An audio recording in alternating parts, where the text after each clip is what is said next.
Okay, everybody, stream is live. How's it going?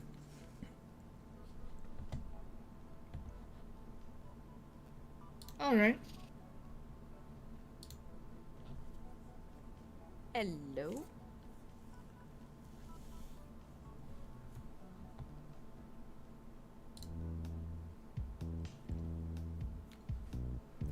Looks like everything's set. I wasn't sure exactly what to prepare because I'm not sure exactly where you guys are going, but I have read ahead a little for some of the things that are coming up relatively soon. Theoretically.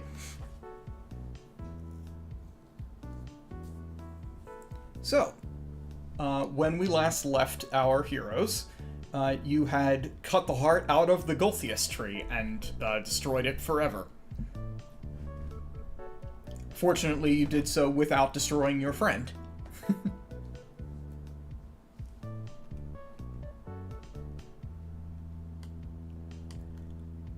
I presume everybody's now level 6, yeah? Yep. Yep, mine was an easy level up. Okay, cool. We will get to that stuff momentarily. But first you'll need a long rest, I suppose. And, That would be a little nice. Yeah, so... why don't... So, first of all, is there anything else that you guys would like to do at Yester Hill?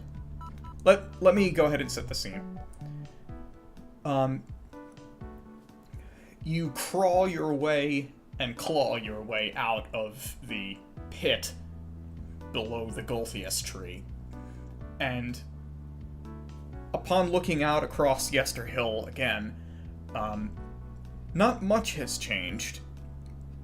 However, you notice that the sea of writhing vines that once covered the ground now lies dormant, shriveled, rotting almost.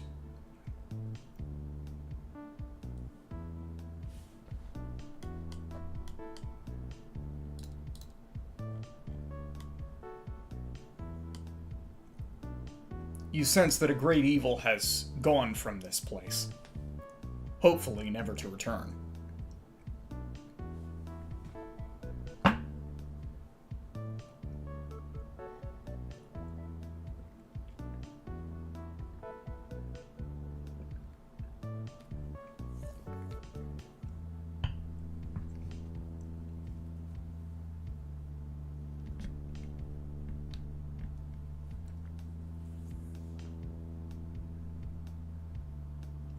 Let's see.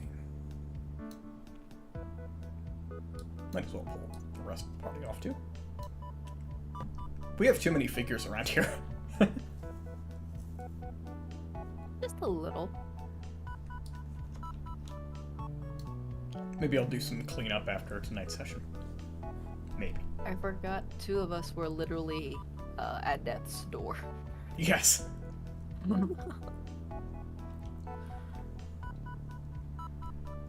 But your friends are revived if badly wounded, and you should be able to make it back to the winery without further incident. Ouch, oof, our bones. I'm nothing but bones. That's not good.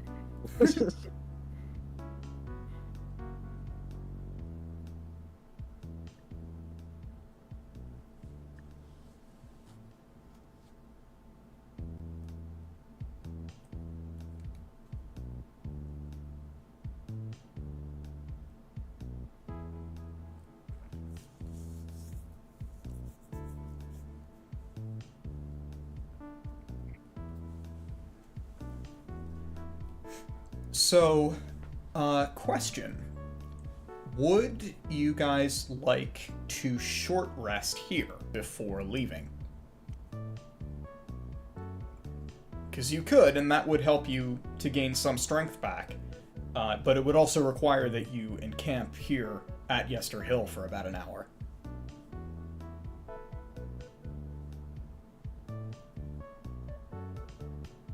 I'm fine with a short rest because it'll only be an hour or so. Yeah, I'm fine with that. Sure. If everyone else is. Okay. We go ahead and make a roll.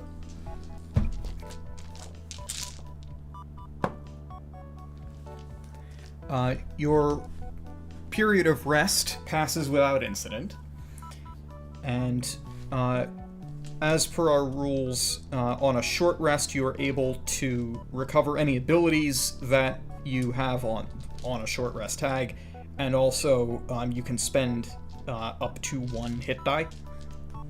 So Irina will do that. Is she low on health, actually? I don't even know.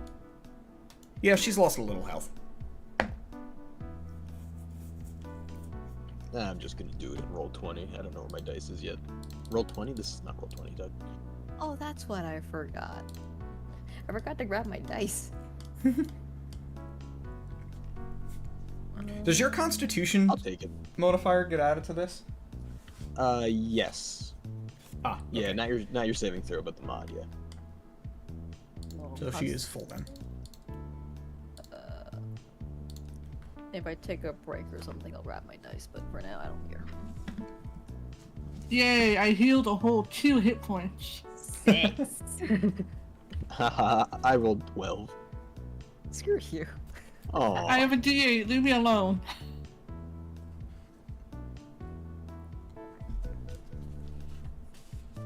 Irina rolled pretty well. Hooray, martial classes. It's fine though, I get all my shit back. I might be Yes. almost dead, but I could do stuff again. Yeah, is my Oh wait, I rolled the wrong dice. hybrid... Ooh, it is a short rest too, yay. 1 second, it's not a 6. It should be... Whoa. 10. Nice. Because you roll your hit die, right? Your class hit die? Yes. Yes. Yeah, okay. Then it is 7. The 6 was me accidentally rolling a d20.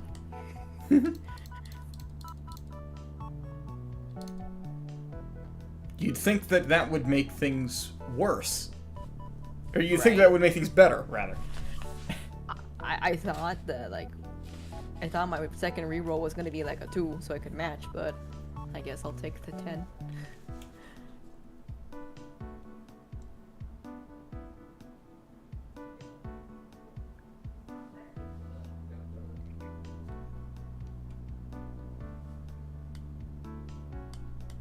Okay, let's return to the world map now.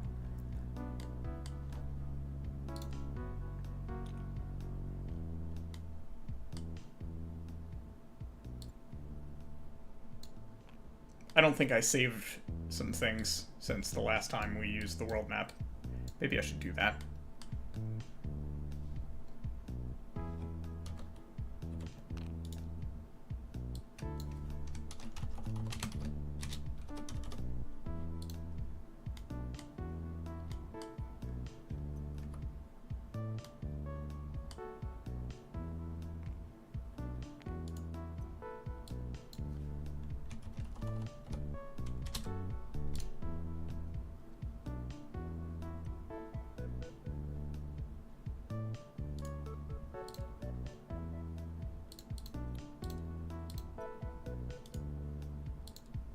That's 2 green.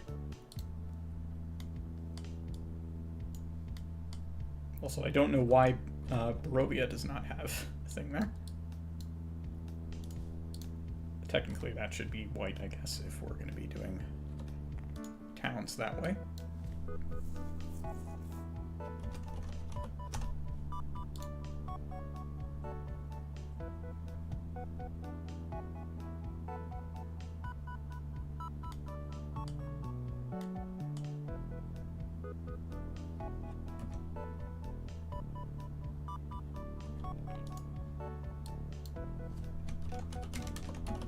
You guys were also here. And your current location is here.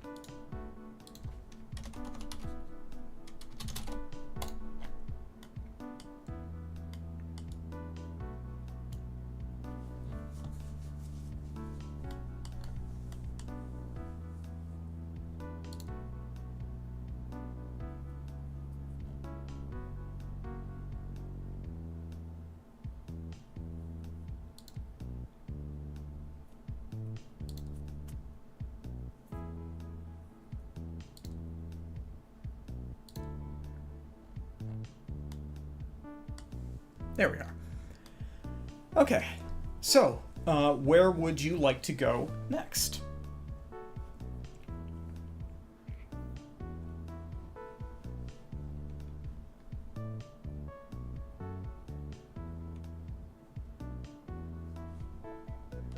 The hag was supposed to be Barris, right? That's right. And we're here.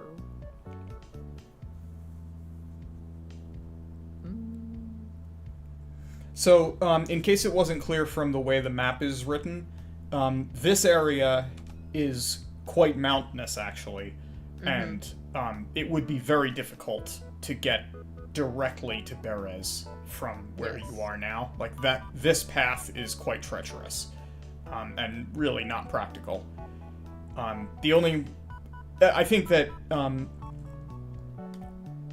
if you wanted to get there, you would either have to take this mountain trail south and then go north along the river, or take the road back up toward Valaki, and then either take the road south through where Argynvost hold is, or go to the crossing and travel along the old ruined road down to where the town was.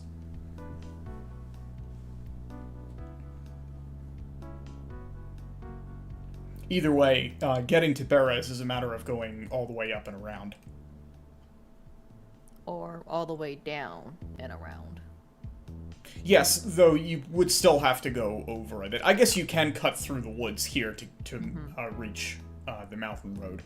Although doing that, I think, would require a couple of skill checks to actually be able to successfully navigate there.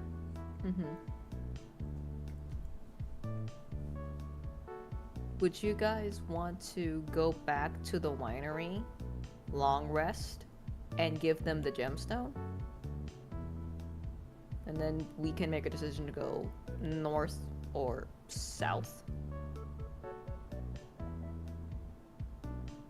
I think that would work. Yeah, I'm fine with that. Maybe we just switch things up if we go back around and stop at Ardenvolt first and then go through. You also still have Kresk and Esmeralda's location that you have not visited yet, that are both sort of in this area. So once you get back into this place, you have a lot of different places you could go.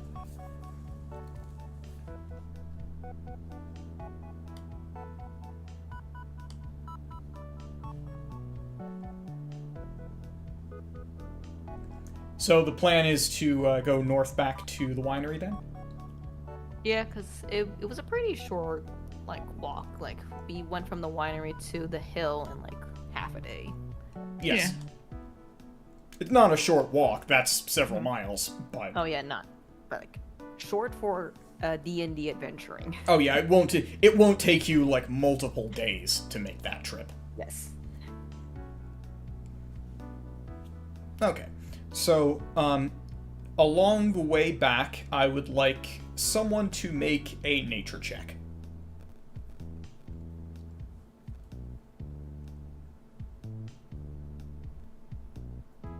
Not my thing, so up to y'all. The druid can do it. That's kind of my thing. I wasn't gonna say it. The half-dead druid. I got a 10. Looking around you through the woods as you travel back toward the winery, you notice that many fewer of the odd-looking, weirdly moving vines and brambles seem to be present in the woods. In any case, you are not accosted on your way back to the winery.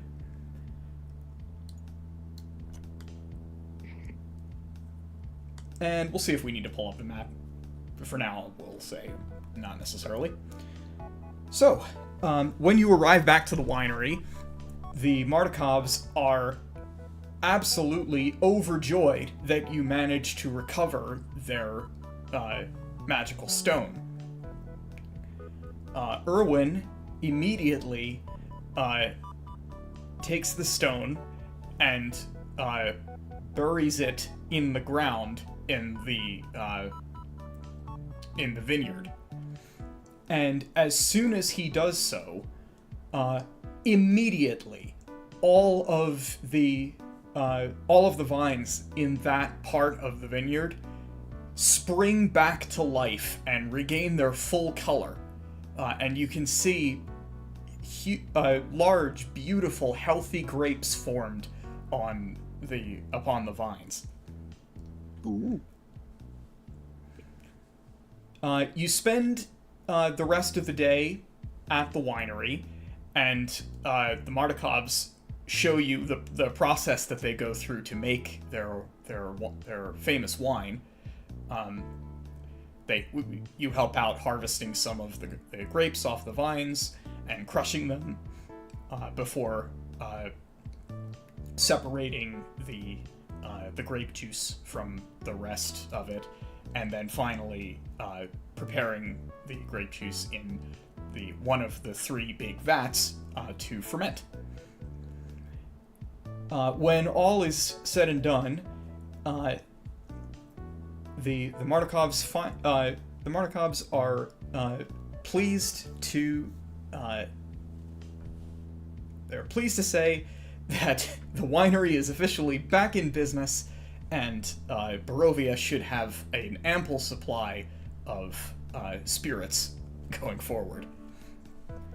You're treated to a lovely dinner,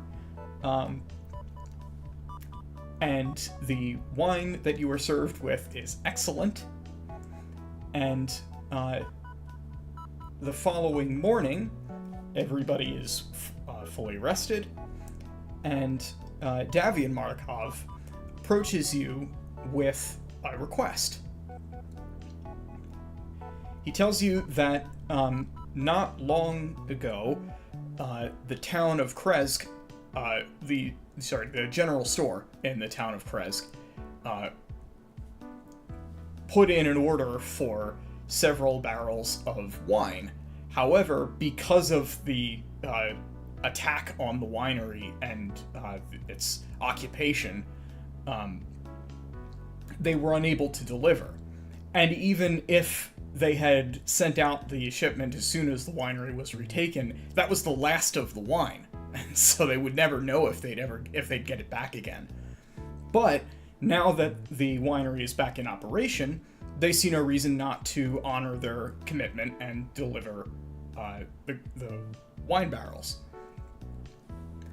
But seeing as it's a dangerous road, they humbly request that you guys escort the wine cart along the road north to Kresk.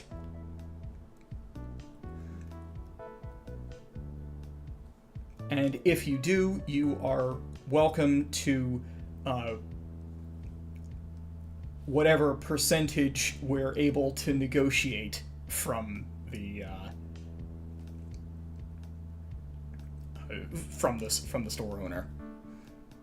And they supply you with a letter from them requesting a bonus.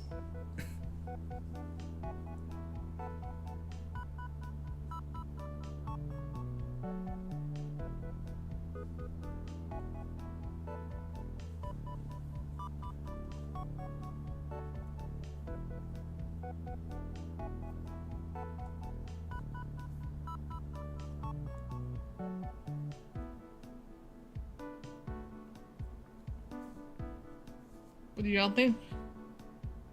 We have too many side quests, is what I'm thinking. This is The Witcher 3 all over again. What's going on?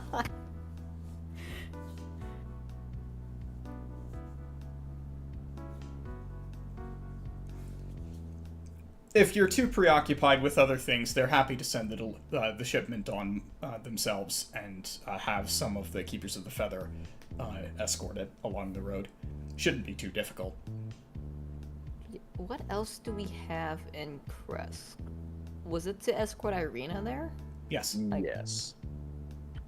Yeah, her brother thinks that the walled city will be protective enough against Strahd for some reason.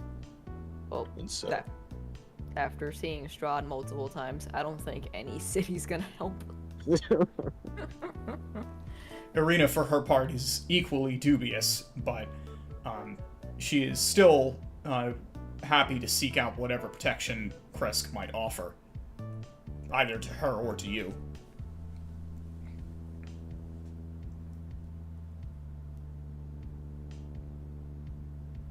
So we've got up. Go here. We're get like 5 more things to do because it is a city. We've got the mysterious Esmeralda, Argynvost, and a hag. yes. Oh, Yep. jeez. And this is less of a party issue, more of an Alistair issue, but Kresk is also near the area where the werewolves he was originally tasked with coming to Barovia are from. I mean, that's a me problem too. Oh That's yeah, c- fair. That is correct. So that's another add to the list.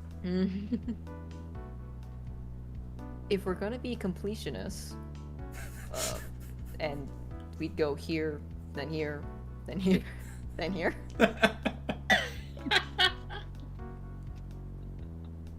And then die from exhaustion.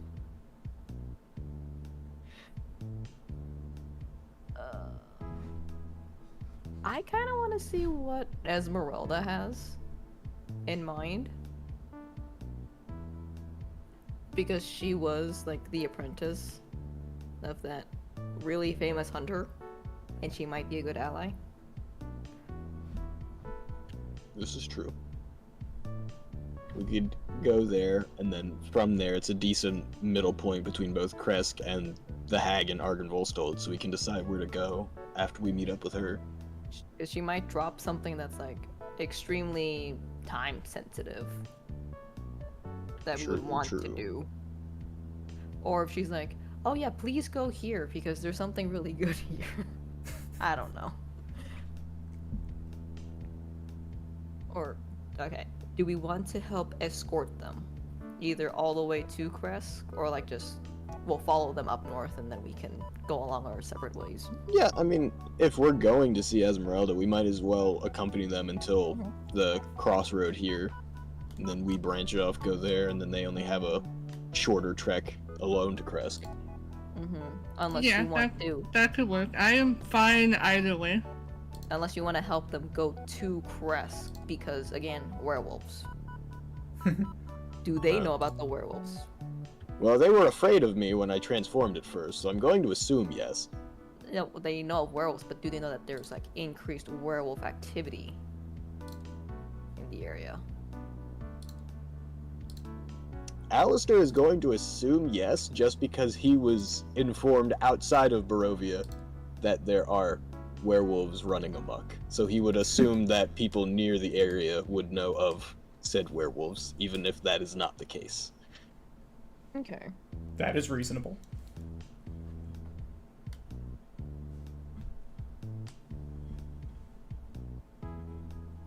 Oh, I think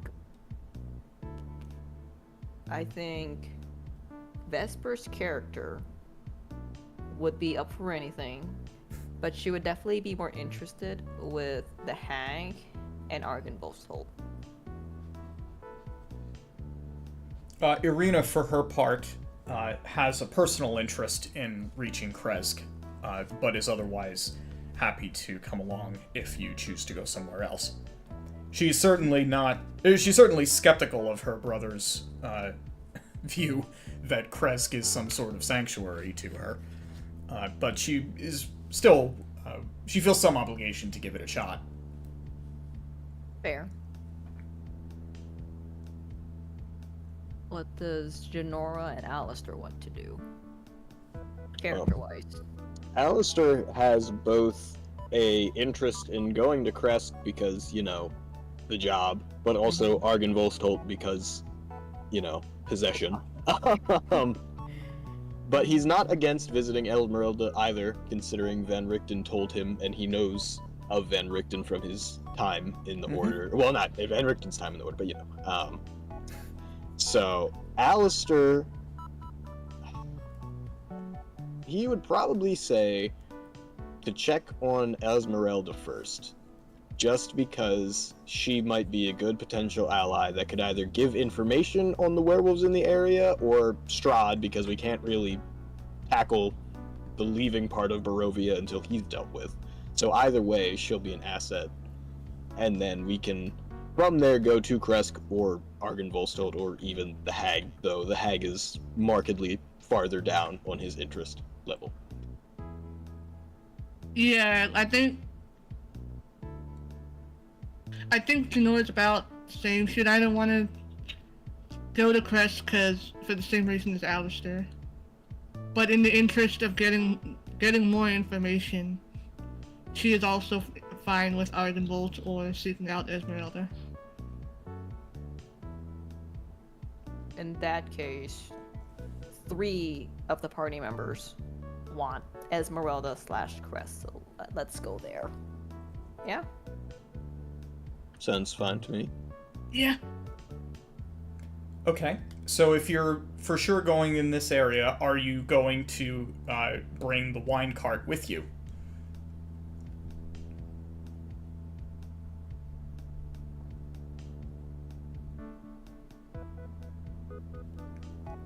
If you do, some of the Keepers of the Feather will also accompany you to help you in guarding it. Alistair's not really for or against it. We're already going that way, so we can at least bring them with us until we go to Esmeralda. Well, we could, like, go up with them, and then we can just let them know that if they want to go along themselves, feel free, or they can come with us for a quick detour. And then they could just, like, wait here, and then we all go. Do we really want them to wait in the wild wilderness of Barovia? Well, not wait there, but... well, let's at least just go up north with them, and then we can part ways from there. Yeah, that would be Alistair's mindset. Yeah. I don't think we're interested in the money right now, anyway. Right? No, we still have a bunch we haven't spent, as far as I know. Yeah, we still have all that Vistani gold.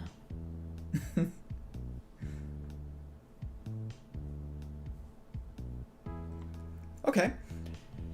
So the Martikovs are happy to have you accompany the caravan, at least as far as the Raven River crossing. So you depart from the winery with the heavy laden wine cart in tow.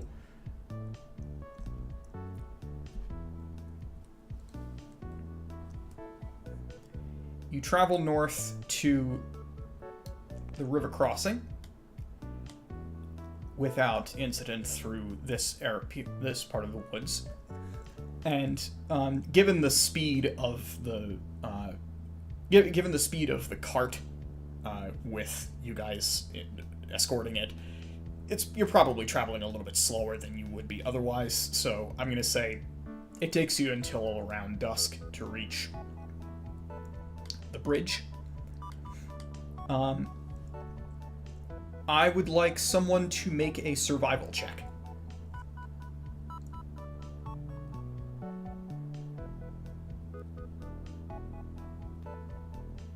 I'm pretty good at that. Would you like to? Sure. Okie dokie.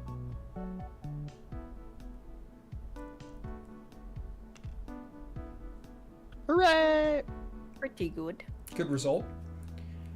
So, based on the conditions of the road so far and of the Old Svalich Road as you've experienced it so far in Barovia, you suspect that this caravan could just make it to Kresk by nightfall if you keep going and don't stop. Likewise, the rougher road mapped out through the woods up to Lake Baratok likely would also take the rest of the daylight's travel. So by the time you got to but by the time you got to Esmeralda's reported location, it would likewise be nightfall.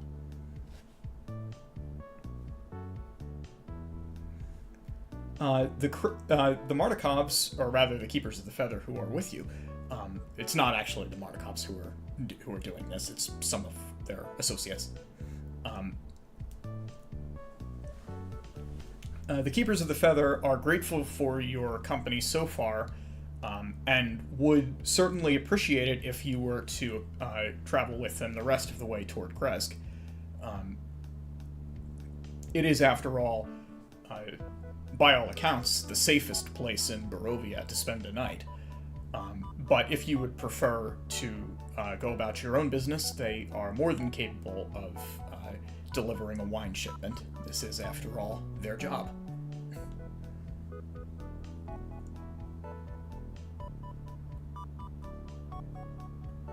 Well, considering we did not do the whole resting thing, we might as well go. Oh, did we rest? We didn't Yes. rest, right? In the long. Oh yeah, we're you still in the- you have a long rest. Oh, okay. Never mind then. In that case, Alistair is fine with parting ways, but could be persuaded otherwise. Because if we didn't rest, then Alistair would have suggested going to Crest just to heal our wounds a little bit before going to Esmeralda in case anything happened.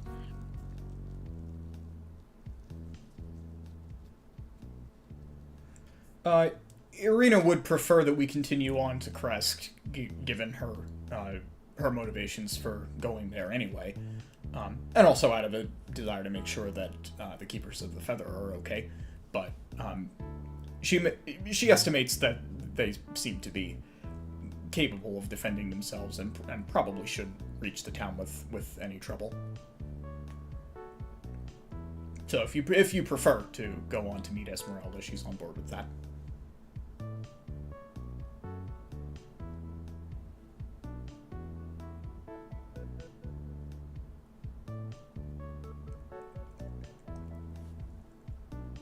What do Vesper and Janora think?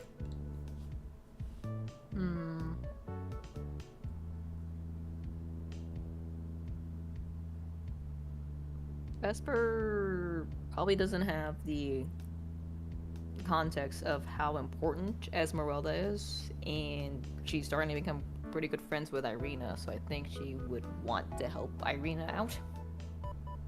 And that would involve going to Kresk.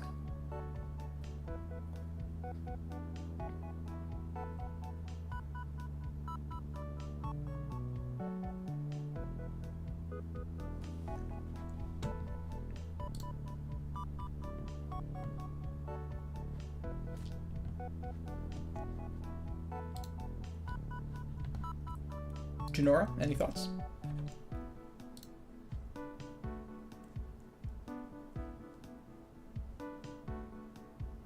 Sorry, it was a phone call.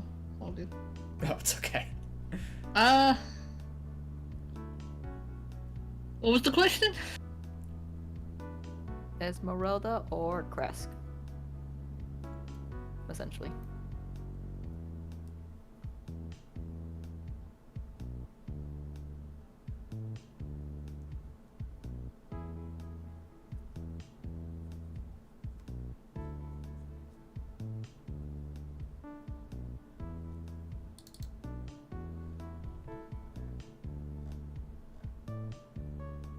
I think she would lean towards Crash.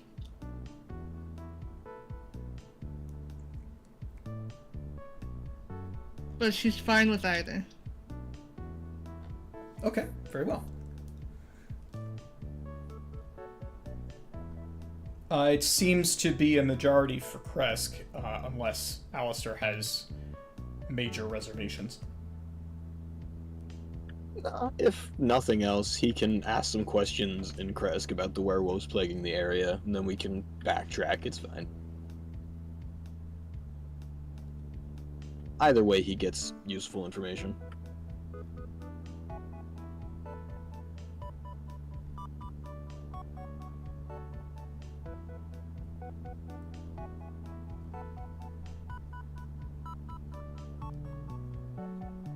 Oh, since we long rested, I went ahead and I change Vesper's HP to the new number that I rolled? Mm-hmm. Yeah, also, Oh, so yeah, the long rest makes you properly level 6 now. Hooray! I'm not as squishy.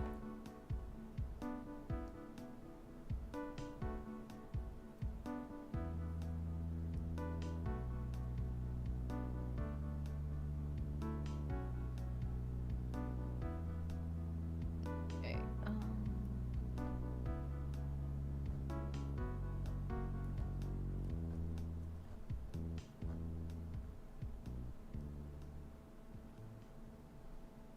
I love going up a whole 7 HP because I rolled like a 3. Oof. Oh, right. I wanted to talk to the magical spear during the long rest if I could attune to it. If it was possible. Okay. Make an Arcana check. Okay. Oh, I'm actually decent in that. Yay. Oh. Oh. Wow, okay, Oh. natural 20. So yes, you are in fact able to reach out to the magic of the spear and commune with the spirit of the barbarian King Kavan. So that means I guess you are going to be able to learn his backstory, so let me go ahead and pull that up. I think that's in the Lord. Easter Hill thing. I was just imagining Vesper in the winery at night going, "Hello, Mr. Kavan Spear. Can you still talk?" Did you go mute all of a sudden? After I killed that heart.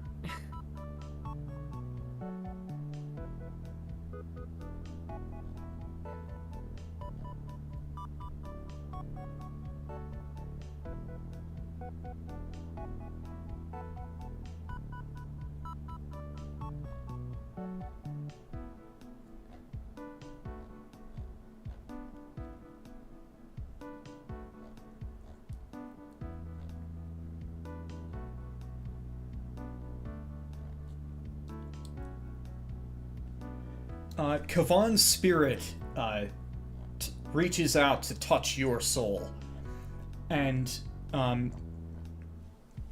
in communing with him, you gain a sense in an instant of the essence of his being.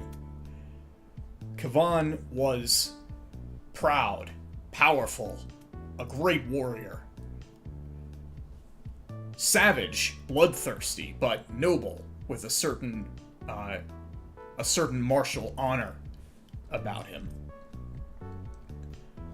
Once, thousands of years past, Kavan was king.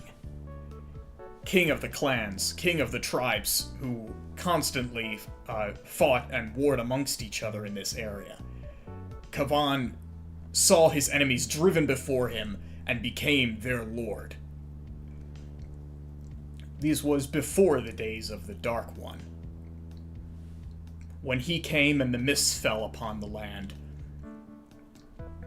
one by one, Kavan's people, the old race, died off, and now little is left of them but whispers. His barbarians fought against the vampire's forces once. It is said that they made their last stand upon the slopes of Mount Gakis against his advancing hordes. They fought bravely to the last man, but one cannot kill what is already dead.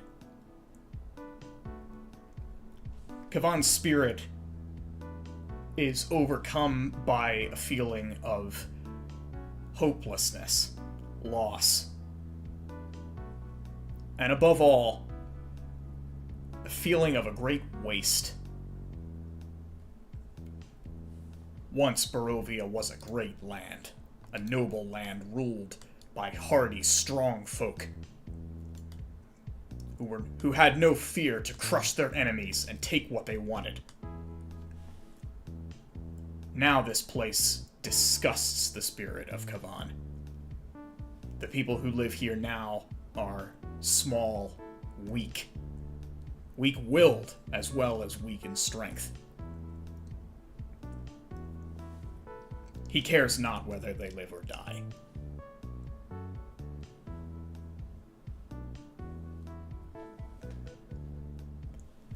Having attuned to Kavan's spear, you are able to command it, and so you know what it does in battle. Anyone who is attuned to this spear, let me pull up the stats for it because it is here somewhere.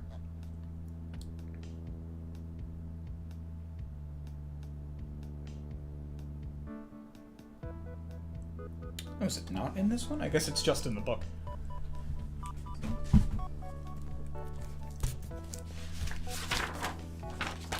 If you want a name for it in your notes, it is called the Blood Spear. Oh. Oh. There is it. Here it is. Yeah.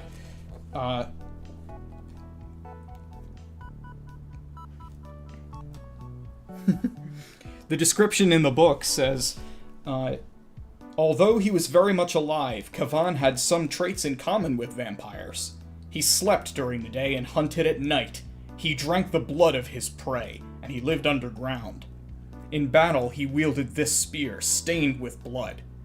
His was the first blood spear, a weapon that drains life from those it kills and transfers that life to its wielder, imbuing the individual with the stamina to keep fighting and prove their valor. So as long as you are attuned to this weapon, when you hit with a melee attack using the spear, and reduce the target to 0 hit points, you gain 2d6 temporary hit points. That is never gonna happen with Vesper. Other than It that, helps it's you not be other squishy. than that, it's a +1 spear. Okay.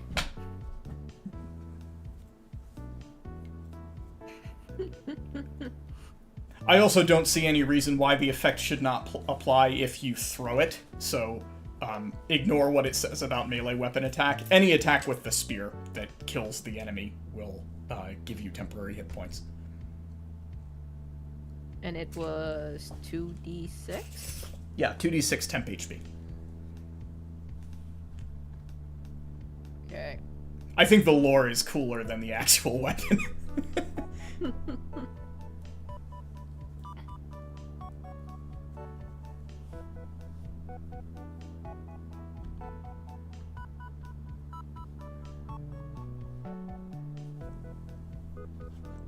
Okay, so you are now attuned to that. Is there anything else that we'd like to take care of for the long rest?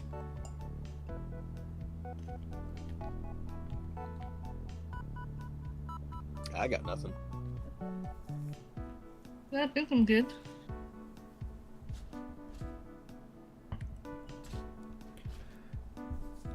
Actually, you know what? One other thing I'm going to say for the spear.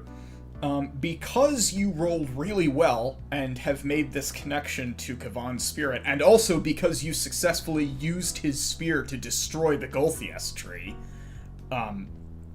which is exactly what he wanted, Kavan is willing to not only empower the spear with the force of his will, but also to lend his knowledge and wisdom to you, if you're able to successfully commune with him. So I'm going to say, once per long rest, you can make an insight check, and if you are successful, you can learn from Kavan what he knows about the place where you are. Bearing in mind, Kavan lived thousands of years ago. Okay. Oh, that sounds fun. We get to Castle Ravenloft, and Kavan just like, I never ventured this far into Barovia. I heard this was a nice hill once. No, but this is Vesper. She'll be like, what do you think of my rat?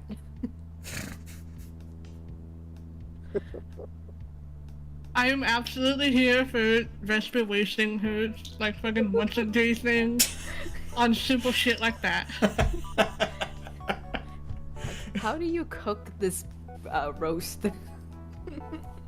I love if- I love the idea that you are now able to speak to like ancient Conan the Barbarian king, and you're choosing to just, like, ask him super mundane shit. It's Vesper. Like, you think his spirit has nothing better to do? No. So how was your day, Kavan? No, because he chose me out of everyone in this party. It's true. He knew what he signed up for. I was the worst person to pick for this job. Okay, but just imagine if Vesper, like, instead of being a druid, was a cleric, and she had divine intervention, just talking to God, being like, "Hey, you like my rat?" And fucking any god from the pantheon's just like, really? You rolled well, and I have to talk to you because of this shit. Suffer from my natural 20, come on. I mean, the thing is, growing Kavan's rage will only make him stronger. I'm gonna get possessed next. Let's go. Okay, well, enough of that. I'm good. Thank you.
I'm just looking where I can find what I need here.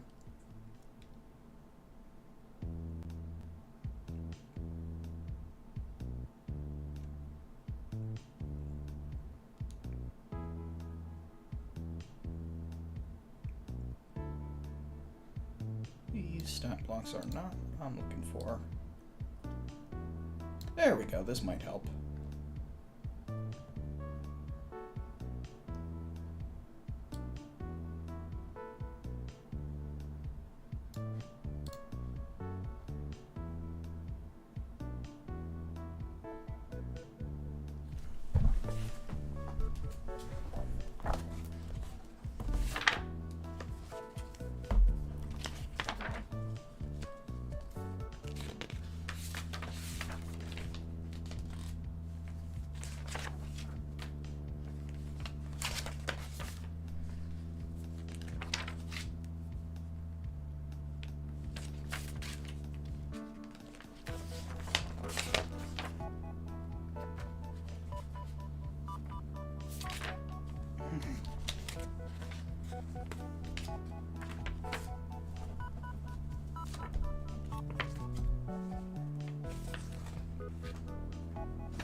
Okay, I just have to read this to you because I very much doubt that you would ever actually explore it. The winery has an outhouse, and the description for that area says, "The outhouse contains no surprises." That's great. I love this book, even in places where it doesn't matter. Like, they didn't have to include that, but they did, and that makes me happy.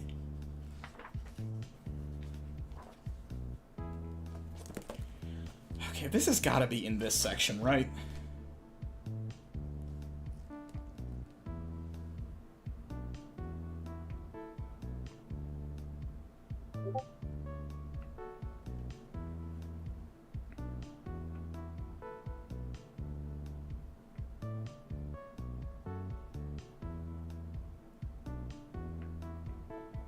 Okay. Yeah, alright. So, we have this description now. As you cross the river, the road branches north and climbs a rocky escarpment, ending at a gatehouse built into a 20-foot-high wall of stone, reinforced with buttresses every 50 feet or so. The wall encloses a settlement on the side of a snow-dusted mountain spur. Beyond the wall, you can see the tops of snow-covered pines and thin white wisps of smoke. The somber toll of a bell comes from a stone abbey that clings to the mountainside high above the settlement.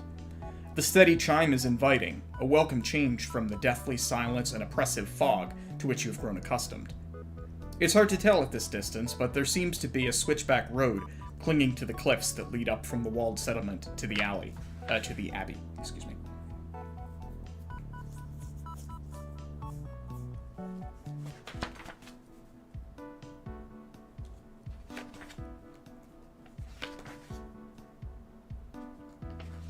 And where is this section?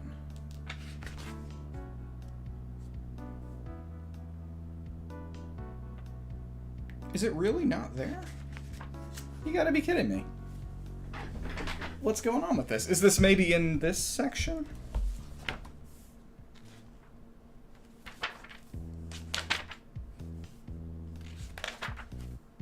Oh my god. Why?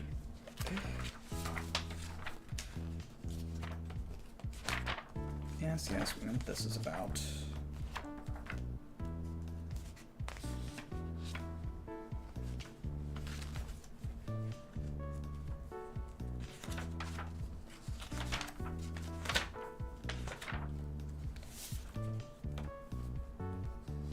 Oh my god. I'm just gonna have to look it up in the table of contents. Where? I can't believe I can't find this.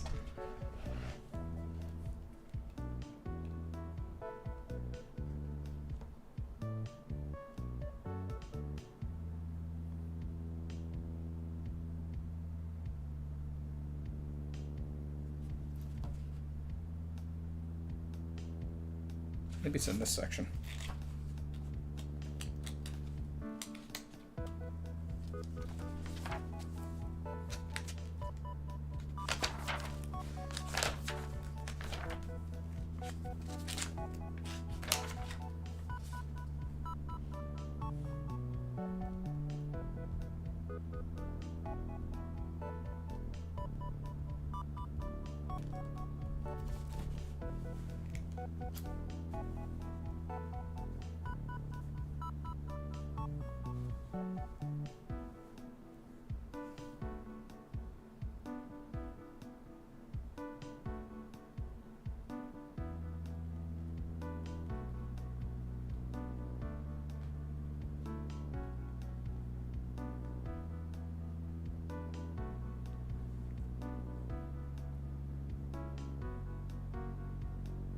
Okay, we're just gonna play on because I can't be bothered with this anymore. So. Okay. As you are traveling along the road in this area, first of all, I would like to note that this part of Barovia is becoming progressively colder, and everybody in the party needs to make a survival check. Oh. Oh no. Anybody? Remind me, would I have disadvantage on that? He's extra cold. Does your character have advantage or have disadvantage against cold in general? Yeah, because Remember Strahd Strahd? did the Oh, thing. yes. Yeah, you're right. Janora does have disadvantage on this. Lovely. Oh, Lamau. Alright, what's my survival? That's not my D&D sheet. Where there? it is. Oh no, Irina rolled a nat 1. Oh no. Oh no. At least I'm decent at survival, and I grabbed my dice, so yay. Real quick clack sounds. Oh boy, an 8. 23. We cold. Well, 2 of us are. I'm used to this. I have a tiny fur coat on. Vesper's used to I used to sleeping in be, the but then Strahd happened.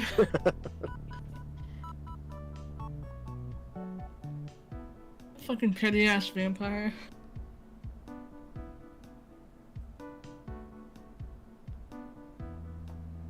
So, both Irina and Genora are forced to take a level of exhaustion. Irina takes 2 levels of exhaustion. Ooh. Oh no. Oh no. Unlike you, as seasoned adventurers, Irina is really not prepared to deal with extreme cold. And as you continue along the road, at any time you glance over to her, you can see that she is visibly suffering from the low temperature and is doing her damnedest to cling on to her, to any kind of cloak or robe that she's wearing. Is there any... I don't have anything I can help other than a blanket. I like to imagine Alistair just made, like, his body hair grow just a little bit using his Lycan abilities. He's just got a tiny bit of fur growing. Can I nice and offer toasty. Irina a blanket? Irina is very, very glad to borrow a blanket from you.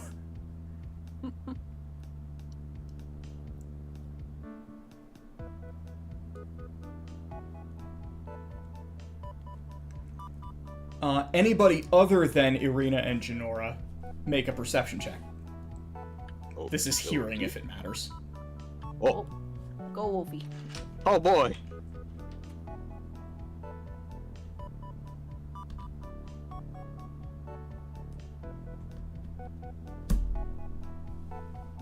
Yeah, advantage. Oh shit. Come back. Okay. Perception is a +4. 19.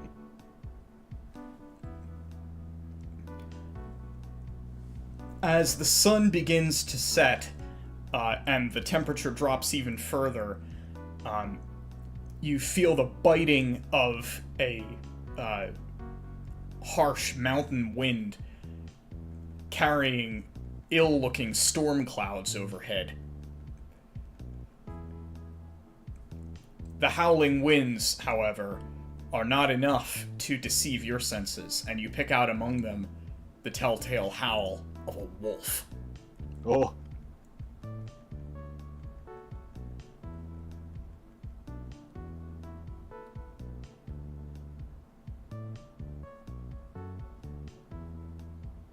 Alistair will put a hand on his longsword. Make sure everyone is watching out. It's going to get a little more dangerous, shall we say. I'm not sure what kind of howling that was, whether it was just a regular hound or one of the werewolves in the area, but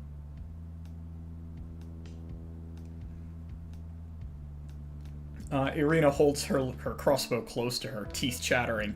I'll try.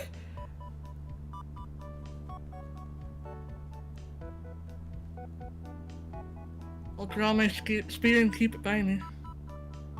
I have a pointy stick with a talking person. I'll have that ready in hand, I guess. Hey, now there's 2 of us with pointy sticks. Yeah, but mine has a friend who doesn't want to be my friend. Fair enough.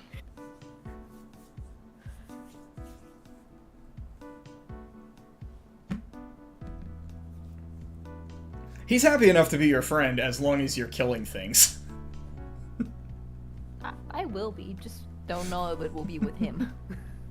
Kavan is literally blood for the blood god, blood for, or skulls for the skull throne. Right? He's a barbarian, what do you want?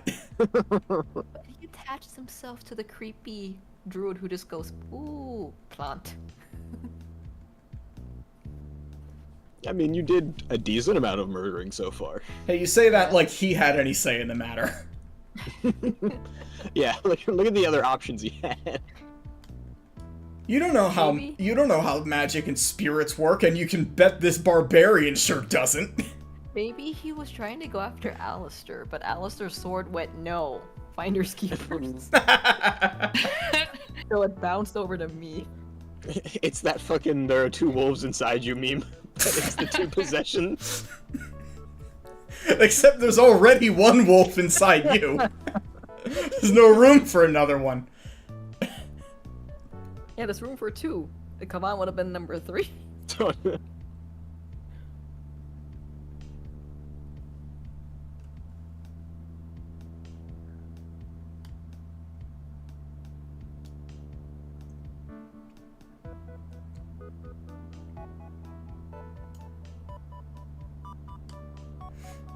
Both of y'all got your fucking talking swords and shit, and I'm just cold. I'm just cold. Maybe we'll find a Oh. a talking spear for you and Kresk. No, we already got one talking spear. She's got to get like a talking like bazooka or Longsword. something. Talking longsword. Wait, no. No, I have a talking longsword. We need to have unique things. Clearly, I Damn it. need a talking gun. Oh, there you go. Denora has an odd feeling to say, "You feeling lucky, punk?" at any guy she comes across. The talking gun would just have the voice of like a stereotypical redneck like cowboy, Really, I was thinking. or like the maybe old someone prospector. I was thinking someone Yeah. like James Bond, just talking in her voice. No, that also works.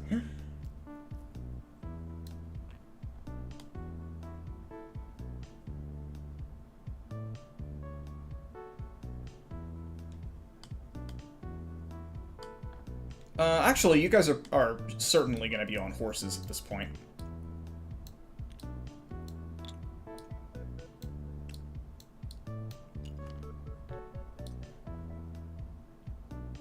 Which, for simplicity's sake, I'm just going to put in a single tile.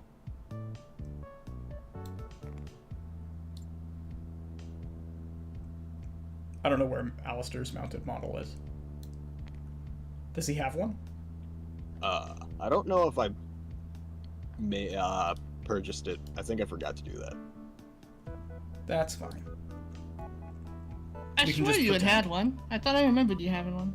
I know I made it, but I don't think I actually downloaded and like purchased the file for it. Hmm. I'm using the Mardikovs as a proxy for the You wagon. could use Strahd. He's got a horse. I mean, you could use Oswin's model if you want. Sure, we'll use Oswin until. Let me go do that now. That's not that much money. Because I know for a fact I made one. You should double check that it doesn't already exist before you do that. Purchase again. True. Let me search my files. Well, if you'd purchased it, it would be in your purchase history on your. Oh, true. If it already exists, you could download it again. Yes.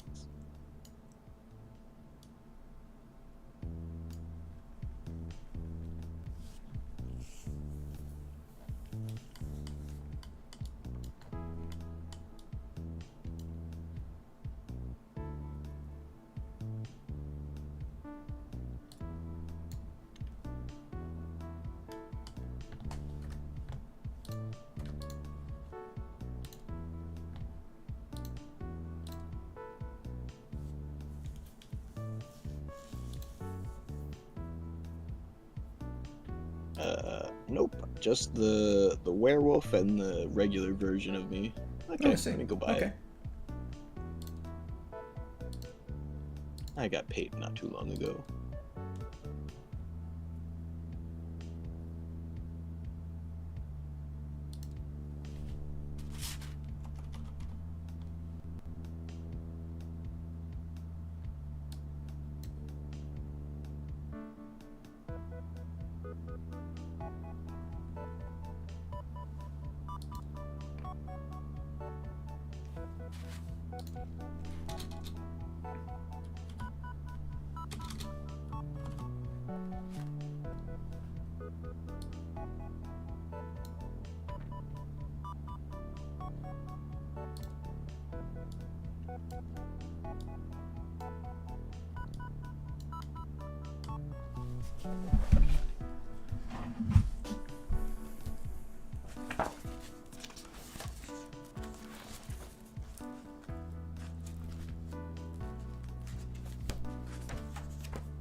Oh god, now I gotta remember how to import it into TTT or TTS. Does this not have that? What? Oh, yeah, it does. I was gonna say, it is inconceivable that this book would not have that in it. Like, how would you get away with publishing this book without having this thing?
Okay.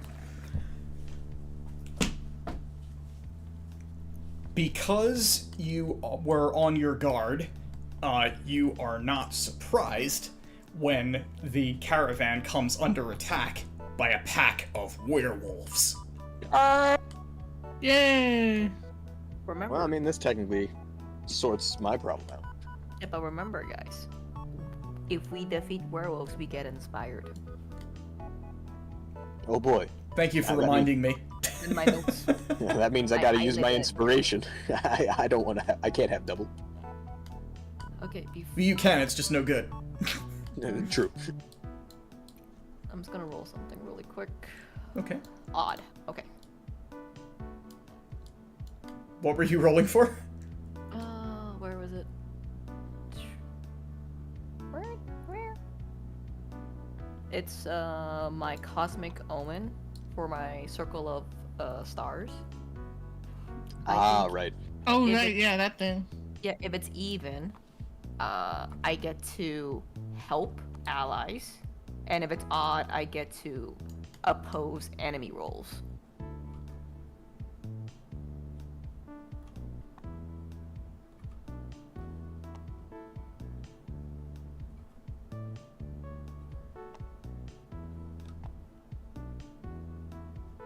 Yeah, whenever a creature you can see within 30 feet of you is about to make an attack roll, a saving throw, or an ability check, I can use my reaction to roll a d6 and subtract the number rolled from the total. That is if I roll odd.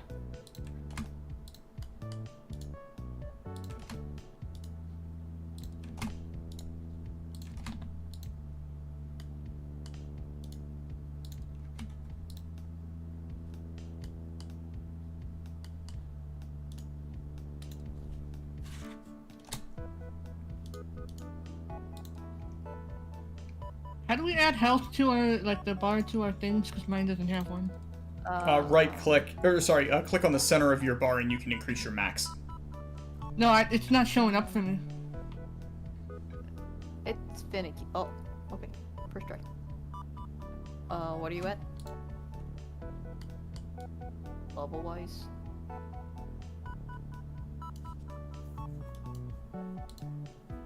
I mean from my mounted one.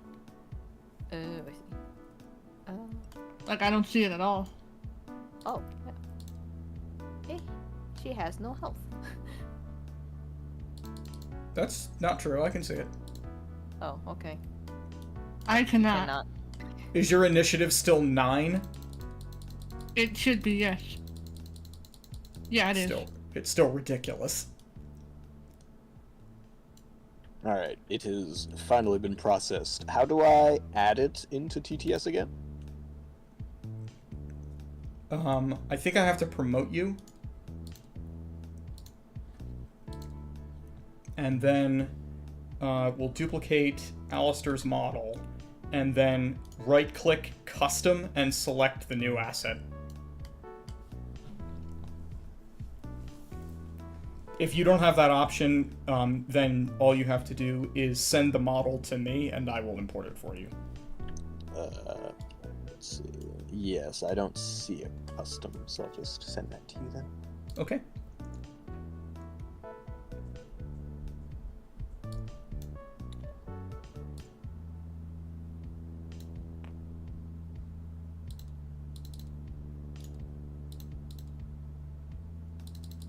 Oh, come on, Discord. What do you mean upload failed? By the way, is Irina still 5? Or should she also have leveled up?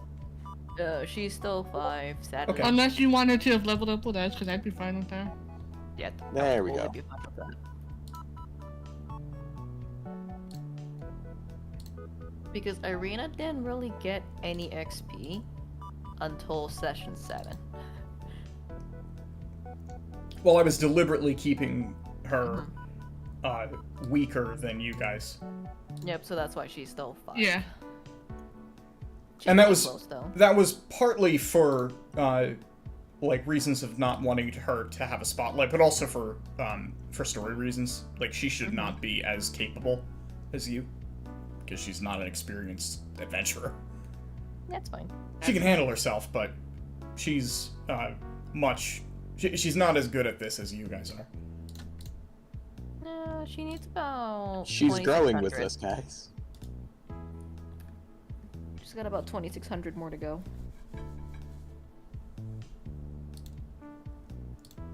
I like how Janora's horse model is the only one that fits with the theme of the current landscape.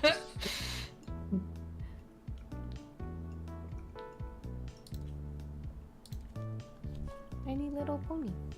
I like the little rat on their Well, of Of course. course. My buddy's still gotta come with me. I forget you have that. You know, I have a swarm of I deliberately forget I have him, so nothing happens. It's fine. But he's just there, Hooray. chilling in my pocket. What should Janora's HP be? 67, and I should have 6 key points.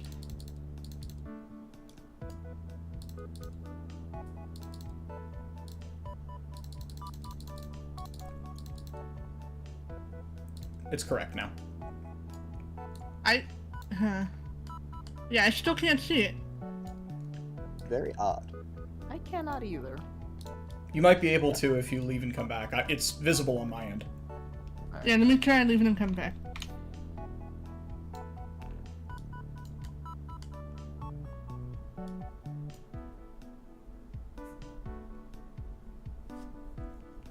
Okay, 53, 53. Okay, cool.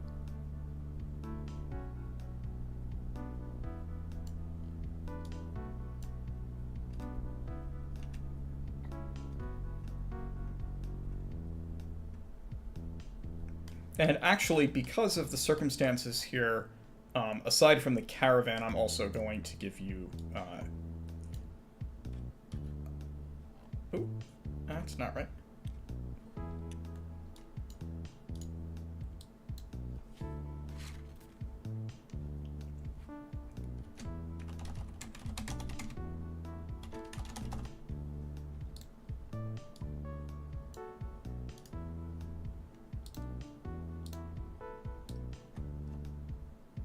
I'm also going to give you this model, just so that I have an excuse to use this model.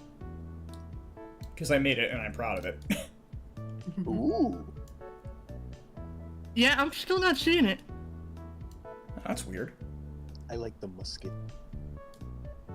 Can you see it, Crack? No.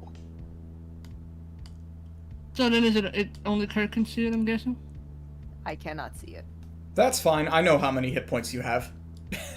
Just ask if you want to know. Fair enough. Yeah, that's really weird. Huh.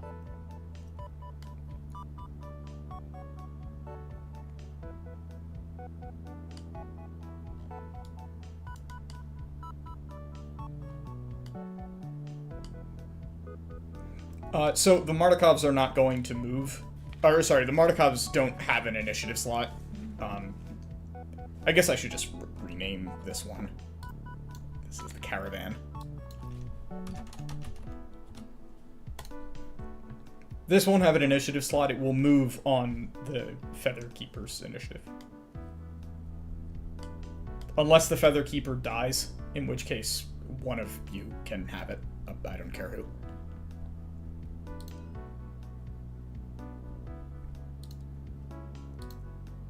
Okay. Those are some pretty poor rolls on initiative. Oh no. Guys. Guys, what are you doing?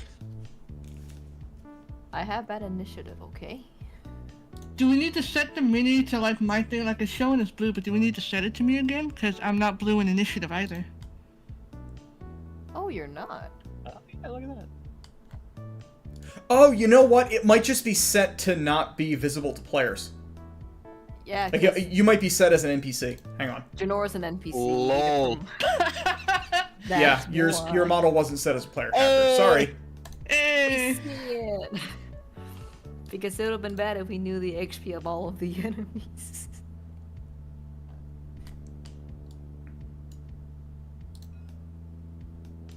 Also, aside from Janora, I like how literally all of the werewolves are going before you guys, including me. Even though we're not surprised, we might as well have been surprised. I can't be surprised, so Really? I'm alert. Oh, alert, yeah. Such a nice feat.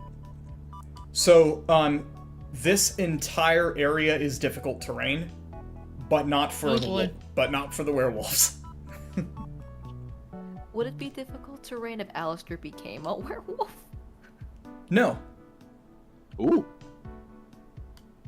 It's just difficult terrain for, like, horses to traverse, but wolves have no problem. I'd love to see their reaction if one of their enemies suddenly fucking Does it turned. still count if we dismount? Yes, it's still difficult for a dismounted person. Alright. So this is gonna double move. My paws are adept at running in the woods. Janora.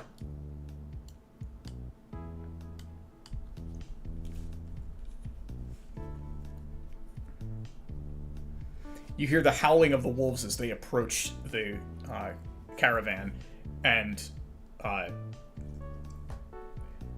confirming your suspicions of the presence of werewolves, you hear in a low, gravelly voice, "All right, get them!"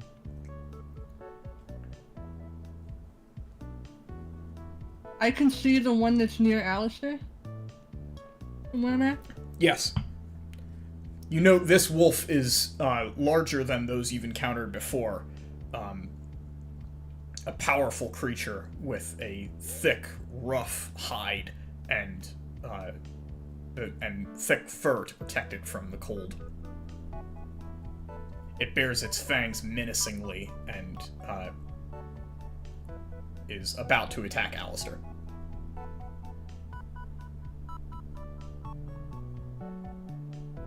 I'm gonna draw my pistol and shoot it. It is dark. Do you have dark vision? I do. Okay.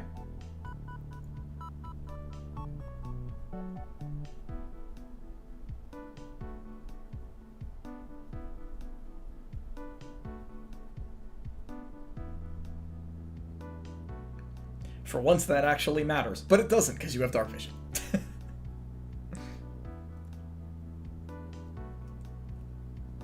First, I'm gonna use my bonus action for Kensei Shot to add extra damage if I hit. Okay. Do you lose a charge of something if that fails? Like if you miss?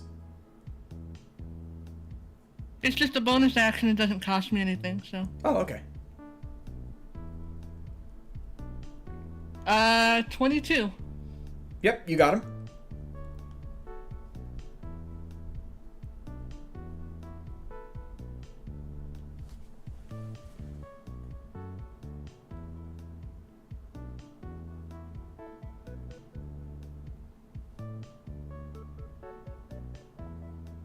$12 damage.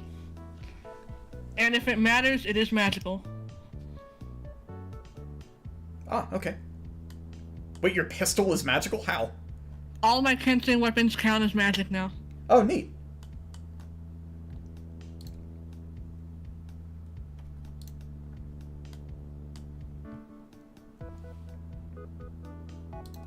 Alistair, it's your turn.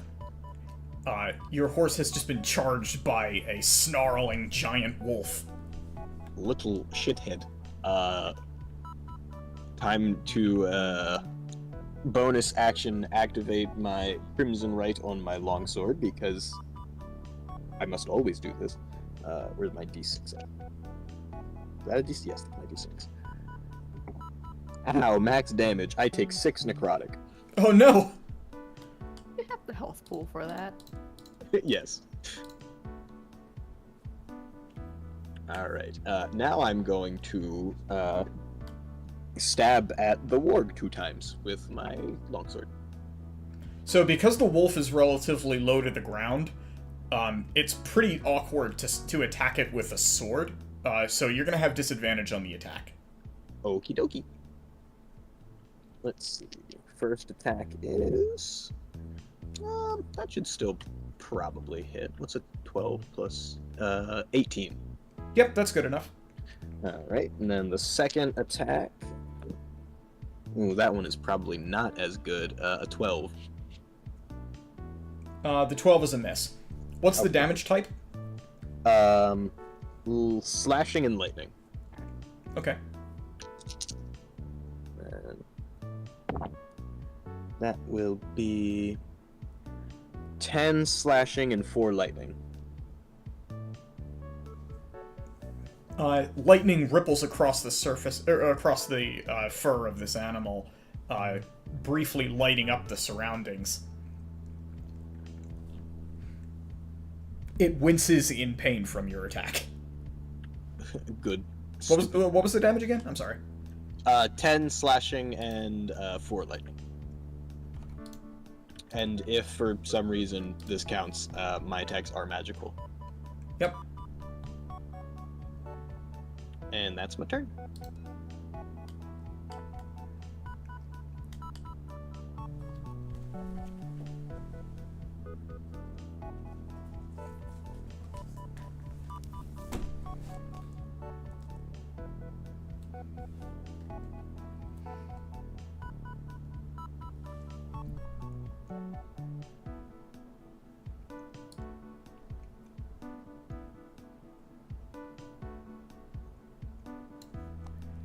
From out of the trees on this small bluff comes an odd creature resembling a wolf but standing on 2 legs, much like Alistair in his hybrid form. It snarls at you, then draws a wicked-looking spear and hurls it toward Vesmer. I'm gonna use a reaction to use my Cosmic Omen Woe on Okay. its roll. So what does that do? You roll normally, but I'm going to roll a d6, and that will subtract the amount. So it might hit me, it might not. Oh, neat. Once again, this dice tray is awful, and that was cocked.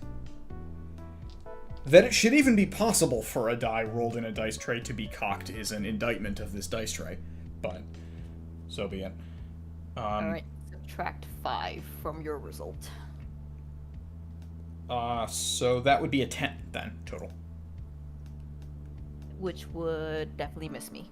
Okay.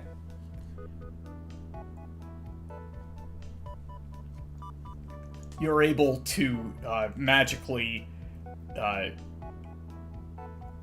move his arm slightly as he releases the spear so that it flies off course and impacts into the ground. So now there's just a spear hitting, sitting here.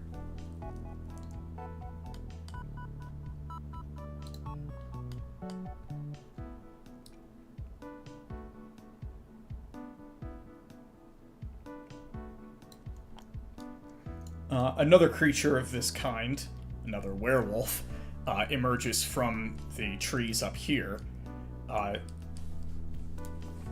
This one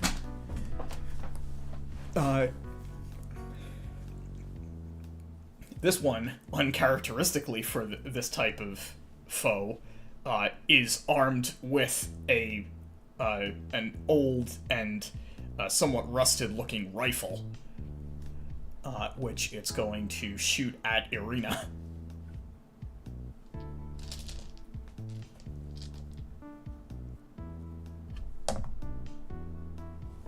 I hate this dice tray. I hate this dice tray. I'm just gonna not use this. I cannot roll without having a cocked die. It makes my dice cocked. There we are. That's an actual roll. 19 is a hit. Does her thing? Yeah, her thing is only melee while wielding finesse weapons. So, okay, so she is hit. So I have not rolled for one of these guns yet. Did I make the rifle a D10 or a D8? Do you guys remember? I Not don't remember, but I know it's in the house rules. Alright, I'll check it.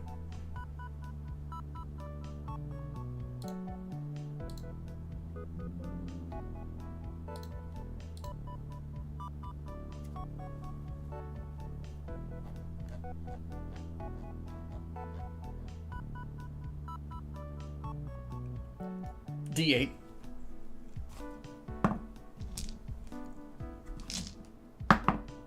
So Irina takes 11 piercing?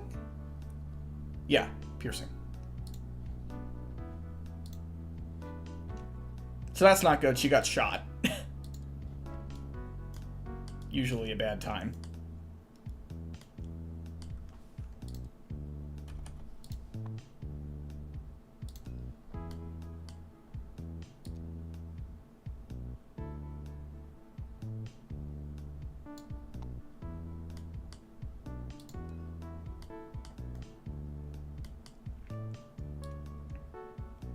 This werewolf rushes towards you,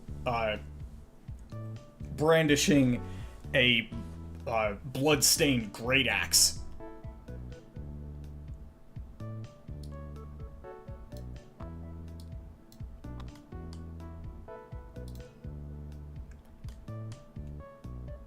Irina.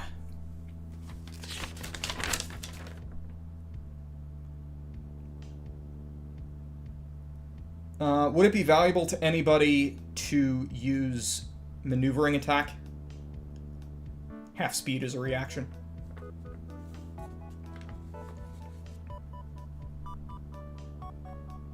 My instinct is no. Yeah, no, because I'm probably gonna stick to the warg if it still attacks me. So. Okay. Yeah. In that case, One she's right just here. going to try disarming attack.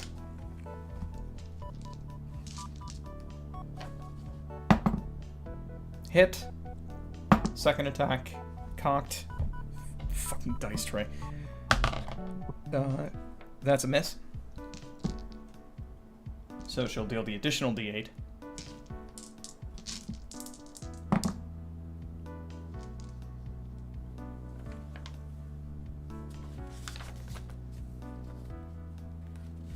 That would be 13 total.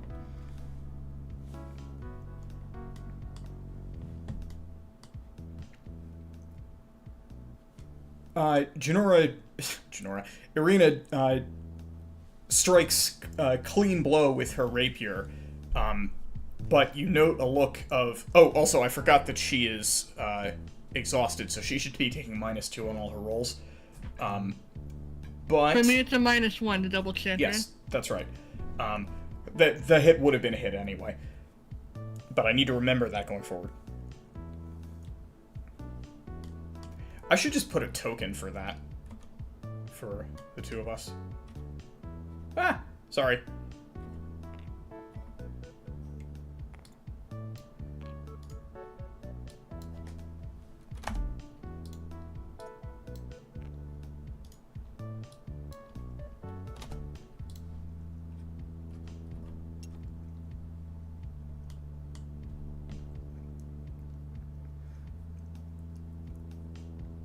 So she reacts as though her strike did not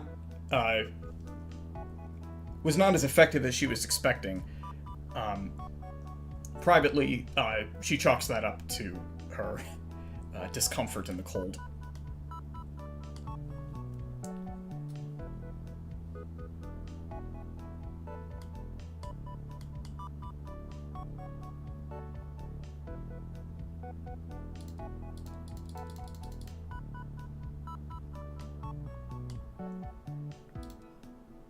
Vesper.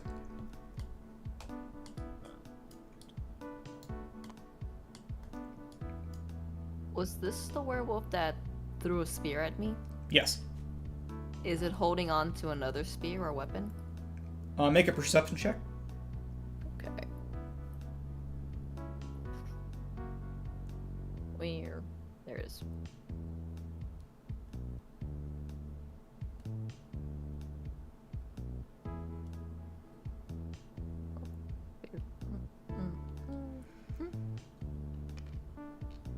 16. You can't see any other weapons, obviously, on the werewolf's person. He's not holding anything else. Okay. That case.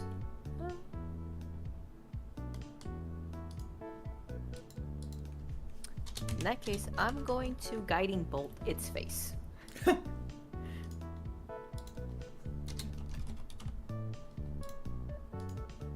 let's see.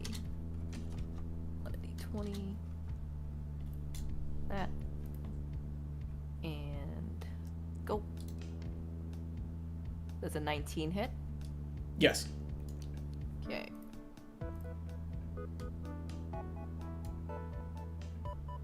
Is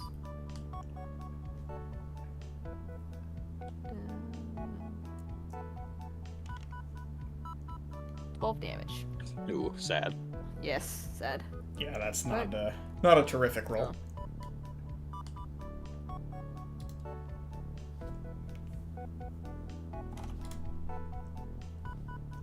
That it for you? Yep, I will stand my ground. The Keeper of the Feather is going to shoot the warg that is attacking Janora, I think. Sweet. Nat 1. Oh, oh, buddy. Mr. So- Keeper, no! So, the Were-Raven draws her musket, draws down upon the warg, pulls the trigger, and then nothing happens, because it is very cold and snowing, and the powder is wet. Nah. Oh.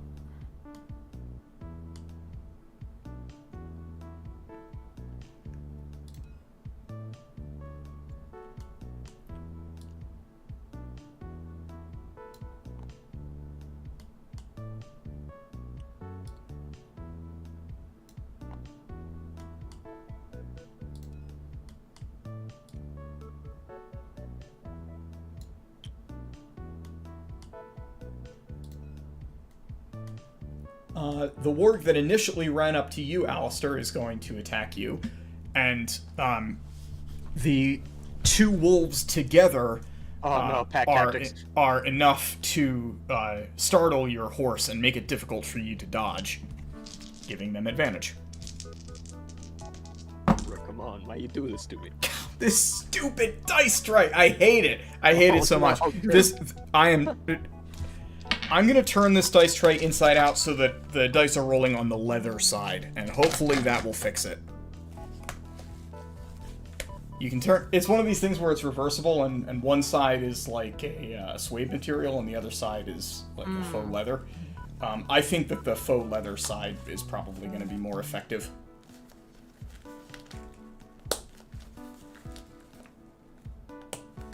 I don't think it looks as nice in this configuration, but if it works, it's worth making the change.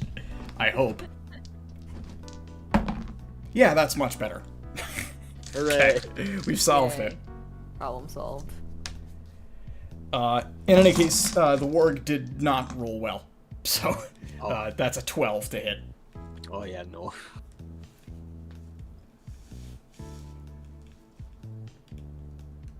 Oh, they have multi-attack. Oops. Oh. Oh, that's nice. Second bite. Oh, it's... That one's much better. 23. oh yeah.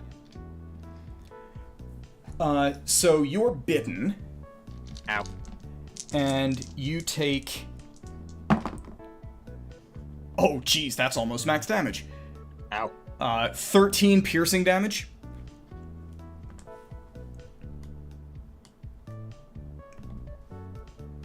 Do you have any resistance to normal piercing damage? No, because I'm not in my werewolf form. Got it. Oh, the tables have turned. So the wolf leaps up and pounces at you, biting your arm, and the impact of the wolf hitting you is enough to potentially stagger you and knock you off the horse. So you're going to need to make a DC 12. Oh, I probably shouldn't have read it, but whatever. You're going to need to make a strength saving throw that could have any difficulty class. You have no idea how difficult this is. Oh boy, here I go rolling.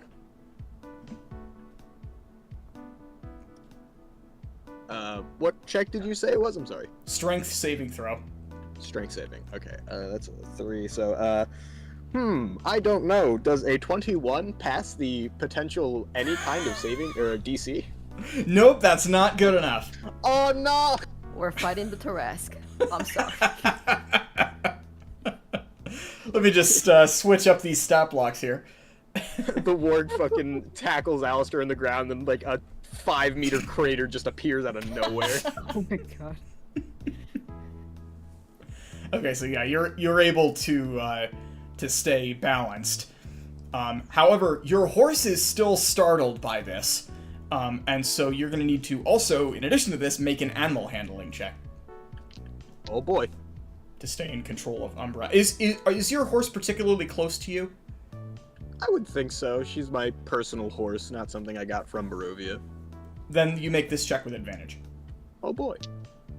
That helps because I have a +1 to animal handling. Oh, well, I'm glad it's an advantage because that would have been a natural 1. Oh. But it's still not much better. I only rolled an 11. I got a 10. So your horse is frightened, and so at the start of your next turn, your horse will involuntarily move you at its maximum speed away from any enemies. Okie dokie.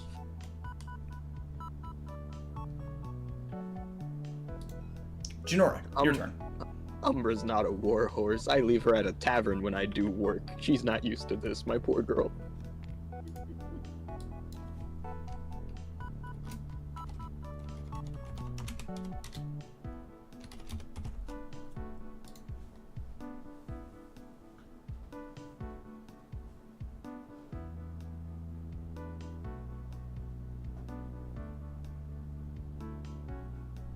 Would it cost an action to dismount?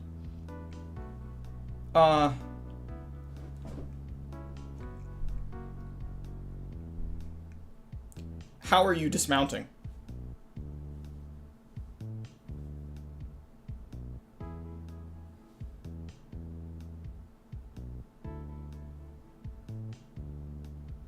Presumably normally, but I could also argue she would jump. Either's fine. Would So, I'm gonna say if you dismount like normally and carefully, it doesn't take you an action, but it leaves you open to an opportunity attack from the warg because you're vulnerable while you're doing that. If you spend an action, you can jump off the horse, which would not provoke, but you'd have to make an athletics check to do it. Or sorry, an acrobatics check. I'll risk the opportunity attack then. Okay. Make an acrobatics check. Oh, sorry. I missed it. Yeah, I was gonna say. Cake or death. Cake or death. 21? That very much does hit. Okay.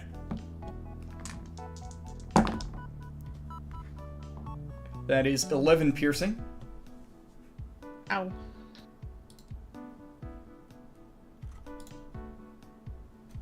But you are now off your horse. Yeah, and now I'm gonna punch this thing in the face.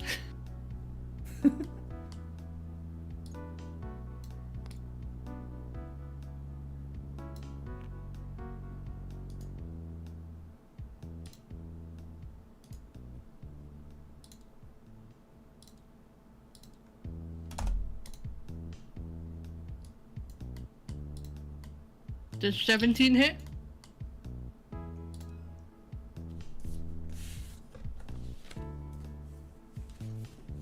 Yes, 17 hits.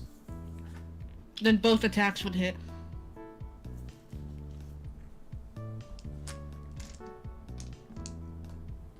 Okay, roll for damage.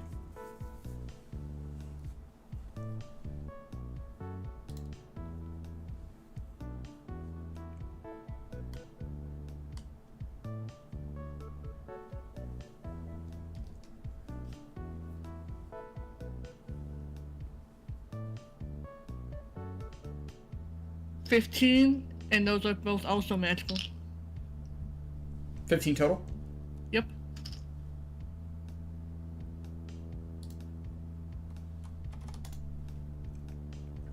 That it for you? Oh right, I have my bonus action punch. You do. No, I don't. That's a nat 1. Oops.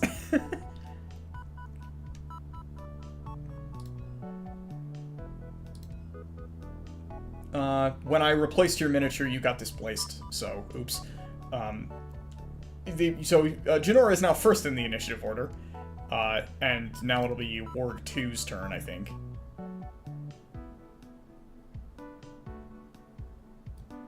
Right? Wait, that doesn't make sense.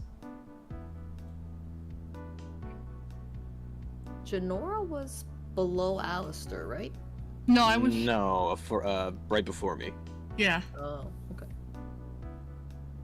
Okay, yeah, so this, right, because Warg 2 was the first in the order. Yeah, it was. Yeah, this one went first and attacked him, and then it was me. Okay, so Alistair, it is your turn then. What is Umbra's standard speed? Let me double check. I want to say 40. Okay. That sounds right to me. That's not measuring. That's weird. No, I lied. Riding horse is 60. She is a fast girl. Ugh,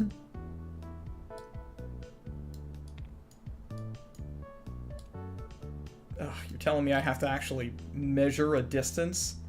Gross. It's gonna. Oh, it works for me.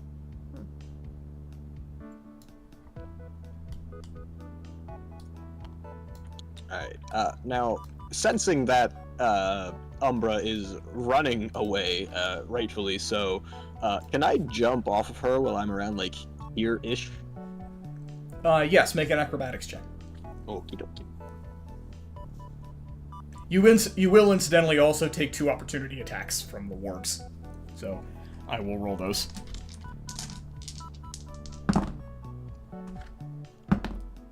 Acrobatics. First one is a hit.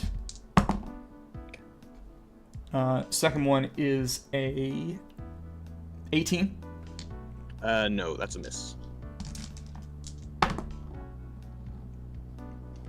Total of 9 piercing then.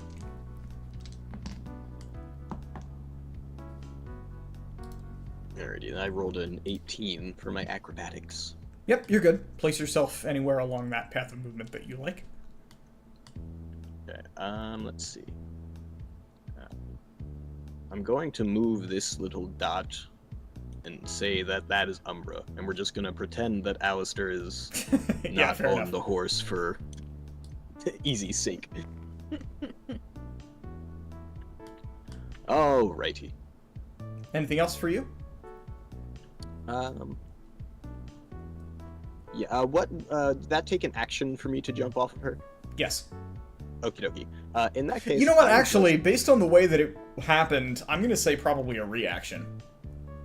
Okay. Because I'm you're fine with choosing that. to respond to your horse's movement.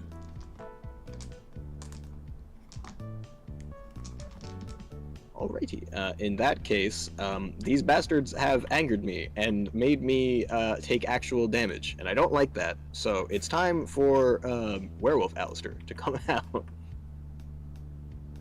Oh boy, oh boy. Make an intimidation check. Ho ho.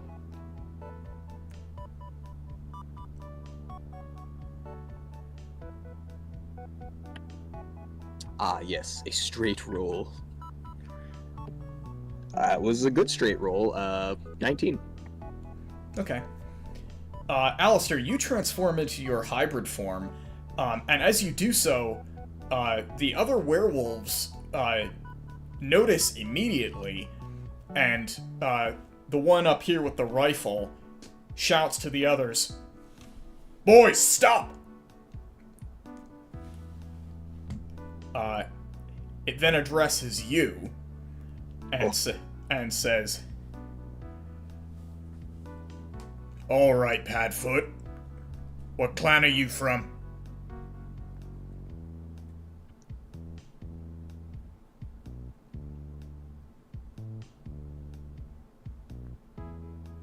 How would Alistair respond to this?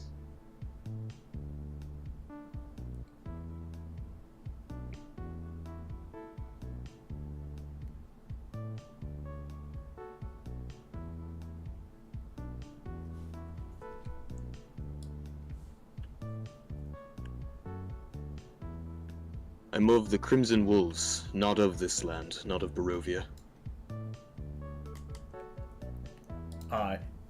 Its ears perk up. Outside? Since when do the wolves get outside the mists?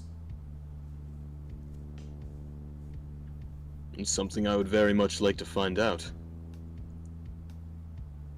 Nobody leaves the mists without our master's approval.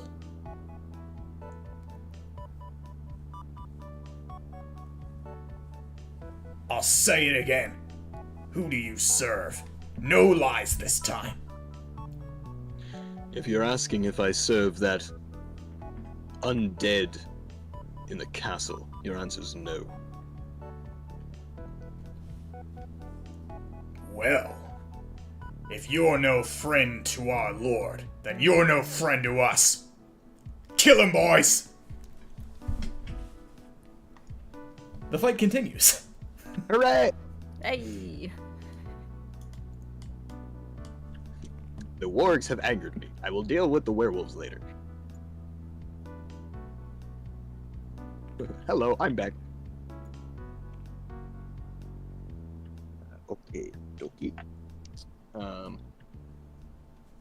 Yes, 2 attacks. It was Warg 2 that attacked me the first time, right?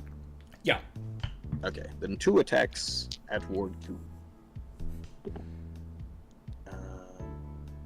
Okay, the first one is a 16. That's a hit. Okay, and the other one is a 17, so that also hits. No, that one's a miss. Oh!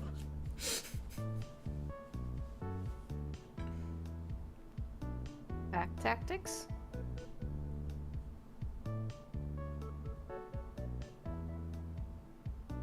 I was kidding, by the way, if that wasn't Oh. clear. don't I know. realized, oh yeah, I'm the dungeon master. I could just decide that it doesn't hit. The 16's good, the 17, no, get out.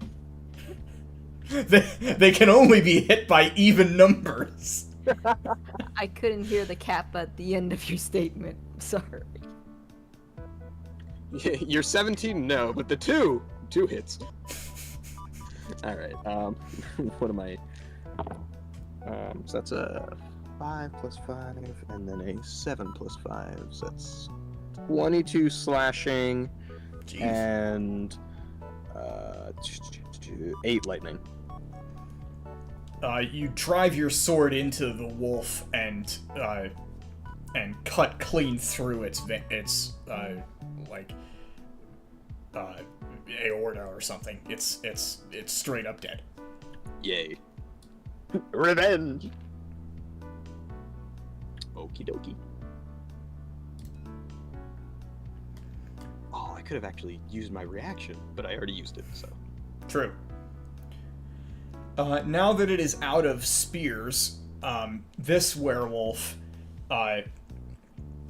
leans down onto all fours, bays quite loudly, and transforms into its gigantic wolf form before charging toward Vesper and attacking. Ooh.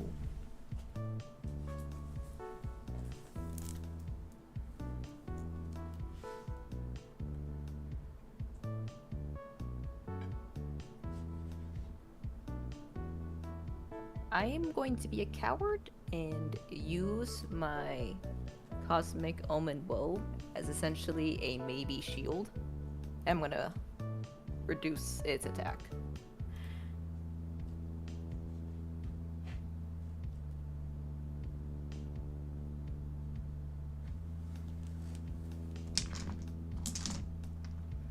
Okay, so first it's gonna bite you. And I rolled a 7. So that'll miss regardless of what your roll does. Yeah. And then I'm not it will... sure how you want to roll that. I mean, if you activate the thing, then it happens regardless of what I roll. Yeah. So. mhm. I rolled a 6. So it becomes a -3. It hits itself. Actually, that's kind of a funny way of ruling that, isn't it? Yeah, so it's up to you if you want it to work on the first attack, the multi-attack. I don't know. It just says I have to reduce it. And it doesn't give me So, other a guidance. couple questions for you. Mm-hmm. How long does this ability last? It sounds very instantaneous to me. No, I mean, Because it's a reaction. Oh, So- it's, I have as many charges per long rest as my proficiency bonus. okay, so you have a limit Yes, per so I long have rest on 3. how many I've times you used can do 2. this. Correct. Okay. In that case, I will go with the interpretation that is more fun, which is if you are able to reduce my roll below 0, then the creature attacks itself. Okay. This is very funny. It is. He takes a swing and impales himself with his own claws. It's a bite, technically. It's a bite, actually, so he, Oh. bit his own tongue. Lol. Oh. Ah, it's gotta hurt. Oops. Rolled the wrong die. No, that's right. Never mind. The claw hits, though. That's a 22. Okay. Yes, that definitely hits. So...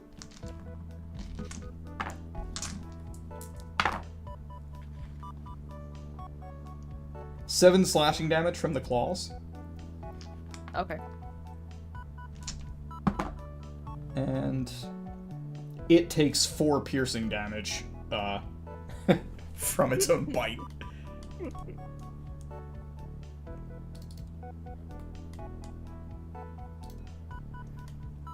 The one with the rifle is going to shoot Alistair. Oh.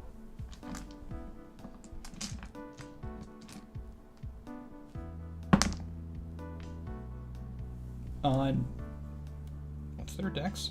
Okay, 7. I miss, I assume. Actually, I can only be hit on odd numbers, so that hits.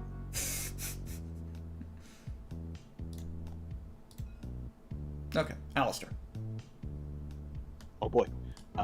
Well, since this warg is right in front of me, I don't feel like moving. So, he's gonna get slapped twice. Okie dokie. Let's see. That is a 24 and a 17. Both hit.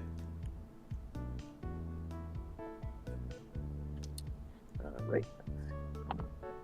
Oh, well, that's sad. That's 6 and it's gonna be 18 slashing and only 4 lightning.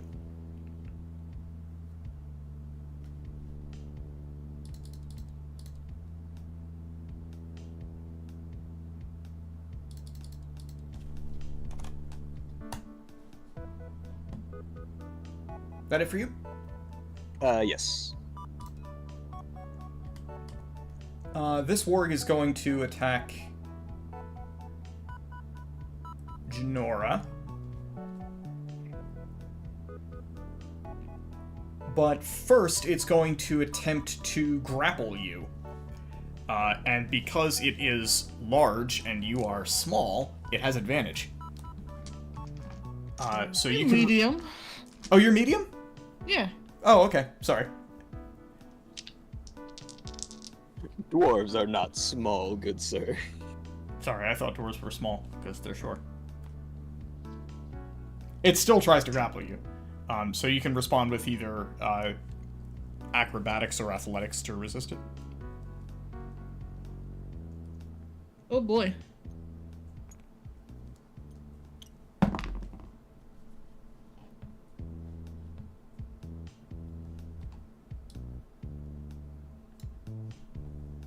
$18. I rolled an 8, so you were not grappled. But it does still attempt to bite you. Nat 1. Lol.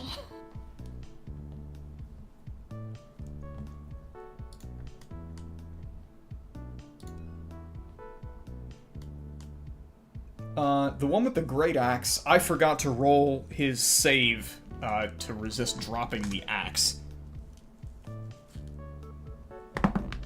Which he failed, so this one dropped the axe. I'm gonna have this one try to claw Irina twice. Oh, and he has a wolf friend next to him.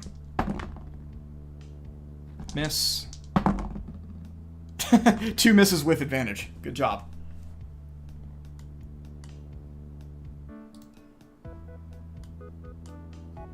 Rena is going to...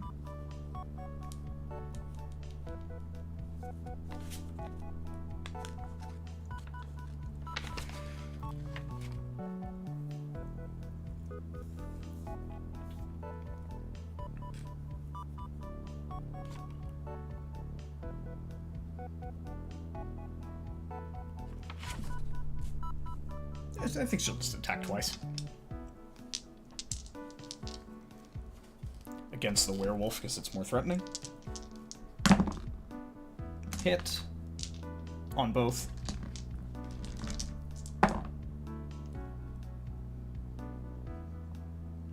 $20 total damage.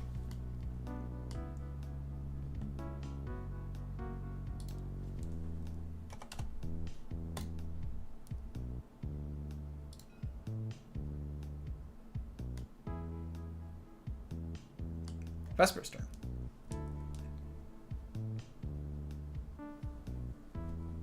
Sabine may still be AFK. Oh, is she?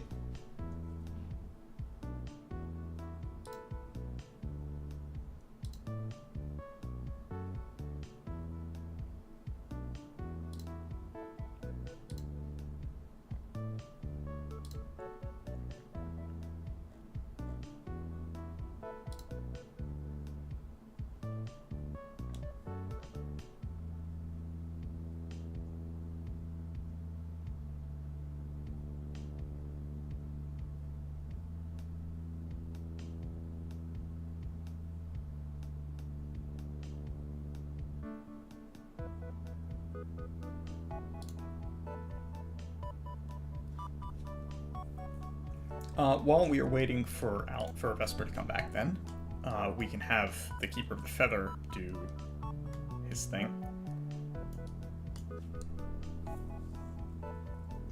And because of the wet powder issue, he's going to circle around this way and, with a bonus action, draw his scimitar and attack the werewolf that is threatening Vesper.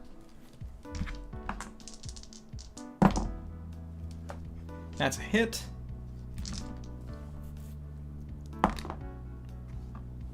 Four damage. Not as good as the gun.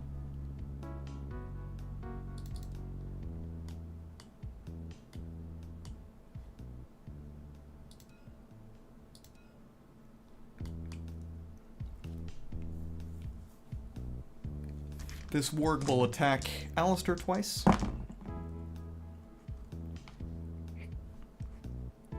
19. No. I am back. It's your turn. Oh, okay. This is technically a flank, but it happened after your turn in the order, so. Okay.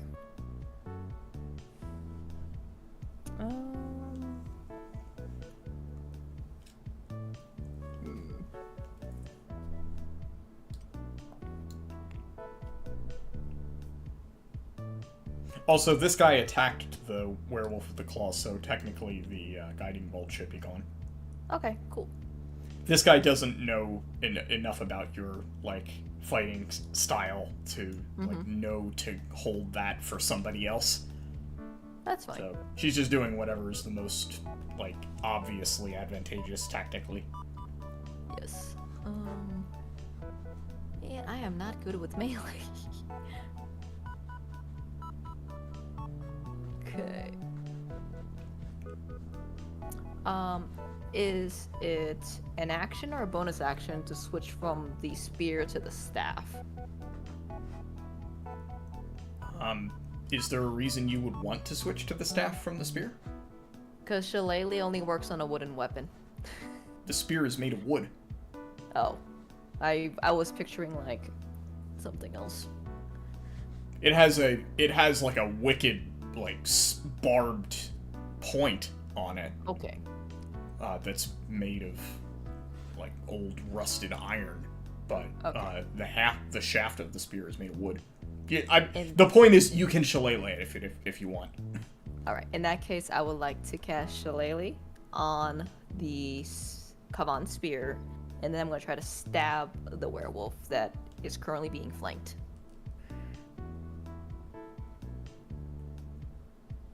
As much as you might be annoying... Oh, just realized Kaga's push has been on the entire time. That's not good. Whatever. Nobody watches the stream anyway.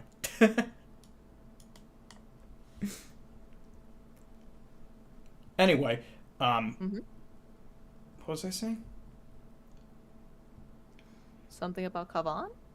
Yes, right. So, you might be annoying Kavan by asking him lots of irritating questions, but Kavan is irritating you by every time you strike an enemy with his spear, you hear him whisper, "Kill!" No, because Vesper's used to voices in her head. He's just another one. Very well. He will join the ranks of your existing headmates then. Okay, It should be spellcasting proficiency still, so... Oh, I miss anyway. It's fine. Oh no. Oh wait, no, You- this is... Or flanked. This is with advantage. No, it's not actually. Oh, okay. That movement happened after your Yeah. turn. Oh. The feather moved after Kirk did it just because you were AFK. Yep. Well, but that means he's guiding bolted? But Feather also... Yes, you're right, actually. Oh, So Yeah, you should have advantage. Okay. I'll just do that. Roll.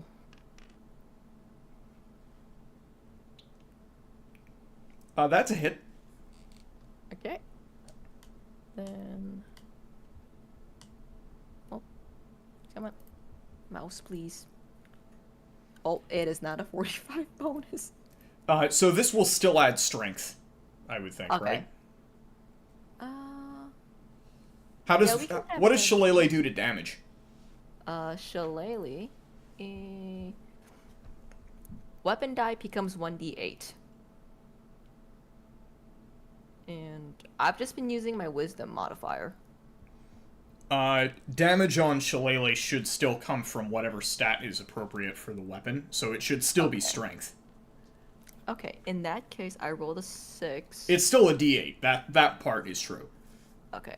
In that case, make that a 7, because my strength is +1. Okay.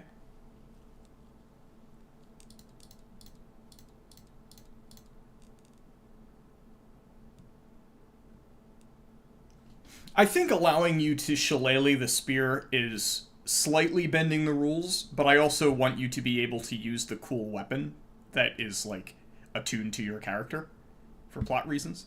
And I don't think it's too unreasonable for Shillelagh to do that, so Okay.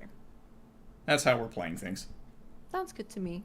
I can actually land hits, they just won't be as effective. Yeah. Good for me. And it's not like you're going to be in melee a ton, but gives It's you a literally thing you 'cause can do. He's right that's next to cool. me. Alright, so this warg is going to attack Irina twice. They're both with advantage. Hit. Hit. Both 19s.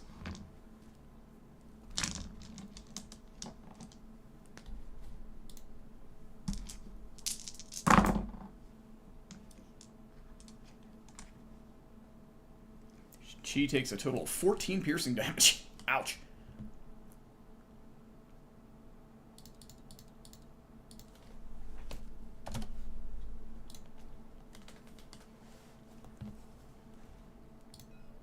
Jinora.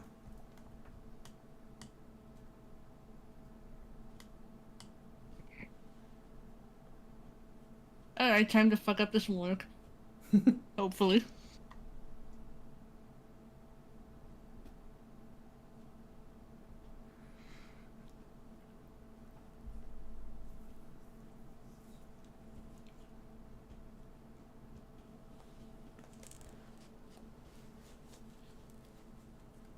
They both hit. Cool.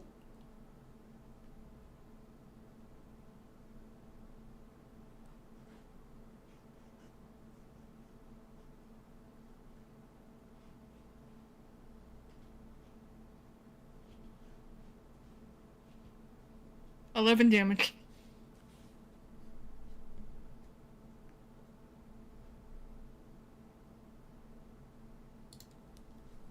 I should just rolled my bonus with that one too.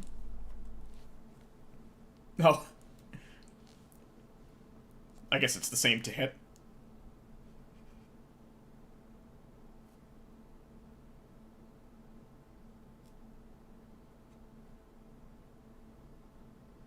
No, I'm just rolling the 3d20s instead of 2 and then another one. If I know that's what I'm gonna do.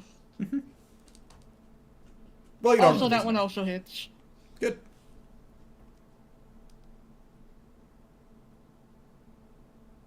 But that one's only 4 damage.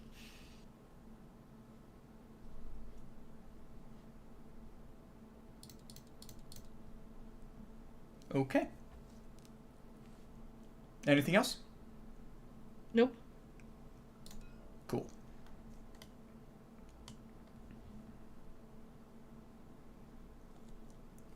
this werewolf is going to disengage and then use his movement to run back toward the caravan and climb up onto where the wine barrels are.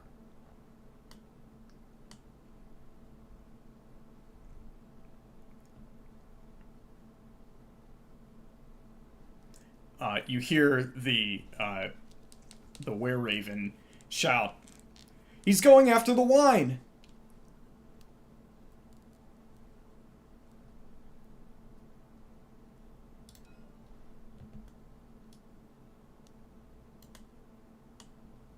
This werewolf is going to continue to try and shoot you, Alistair.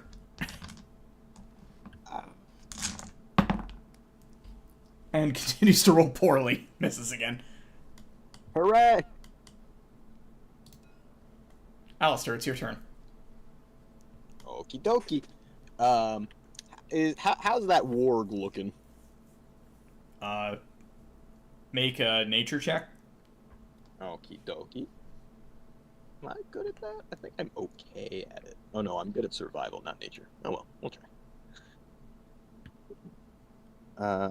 Good roll though. 19?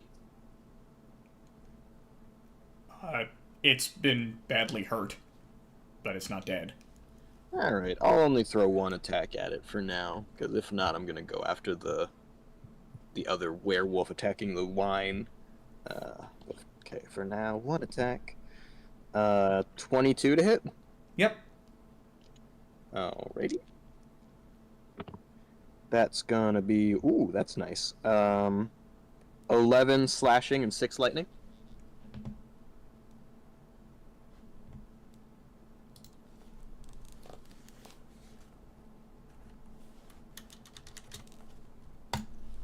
Now it is almost dead. Okay. That's a shame, but I shall throw the other attack its way then. Ooh, that's even better. That's a 25 to hit. Yeah, you got him. And then... 7 slashing and another 6 lightning. Okay, now it's dead. Hooray! Time to run after the werewolf bastard. What, you don't like getting shot at? No, I'm fine with being shot at. I just don't want this guy to attack the wagon with our friends. Fair enough. And that will be my turn. Okay.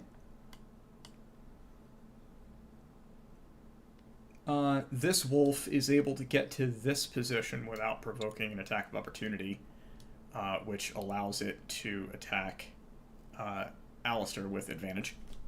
That's okay.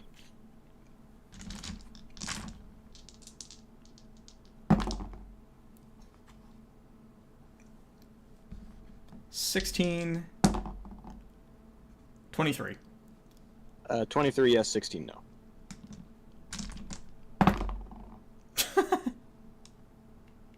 $13 piercing damage. I'm glad I am in my werewolf form now. Do resistance? Yes. As long as it's not a magical ward. It is not magical, no. Yes, half.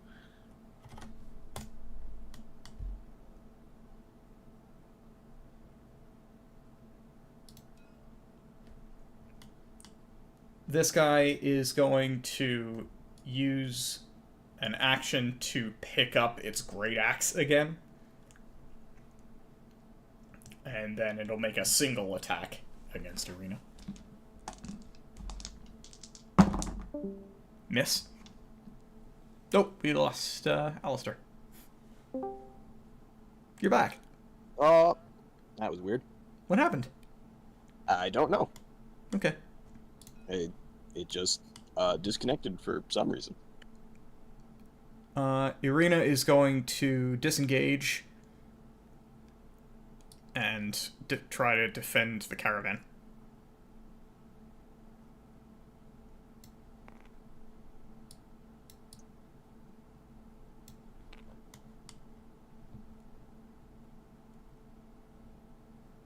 She's also going to use her bonus action to second wind.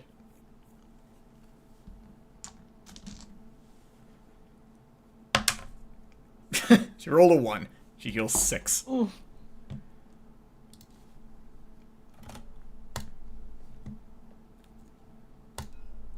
Vesper.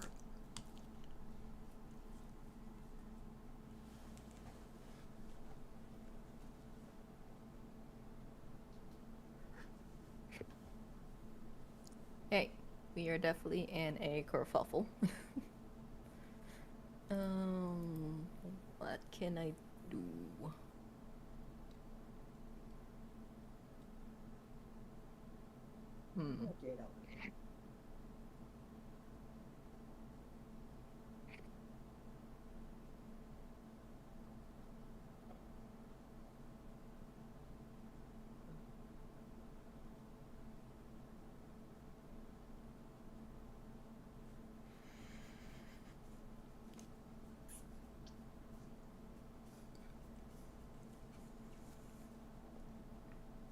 Let me check one thing about a spell really quick. Go ahead.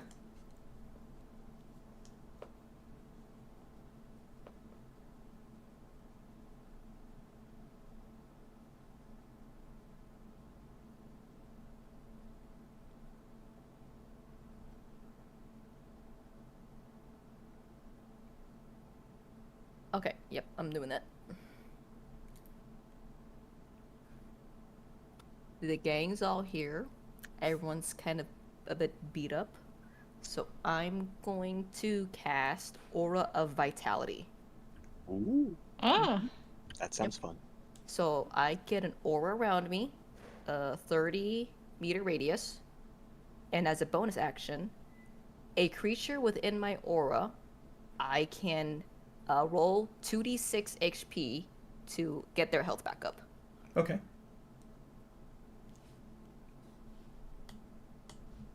Okay, Can you do that on the turn you cast it? Yeah, because it's a bonus action to heal, Okay. and it's an action to create the aura.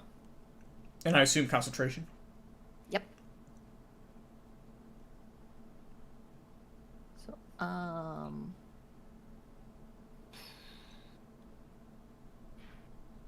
let's see.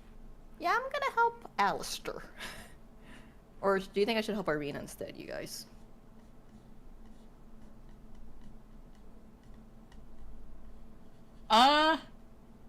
Irina's more beat up, but Alistair's our tank. Irina has taken more damage, both as a percentage and in absolute terms. So she has fewer hit points left, and she has less of her total HP left. And also takes more damage. Okay, yeah, we're doing Irina. Yeah, yeah. Like I theoretically have like over 100 health still because of my resistance. Yeah. Yeah, but like going forward, I can bonus action heal people because we're all so close to each other right now. Nice. And the Also, aura thank you for moves. reminding me to fix the HP on this thing. Yep. And the aura moves with me, so I can move to a person Yep. within 30. Nice. So Irina gets 10. And I will. Let's see. This is difficult terrain. This is 15. Oh, that's more than 15. Okay.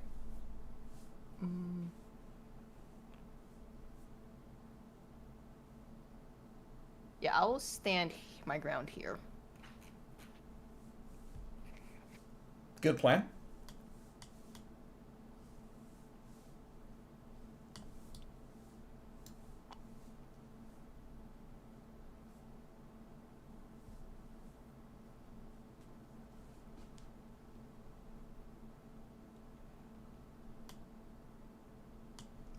That it for you?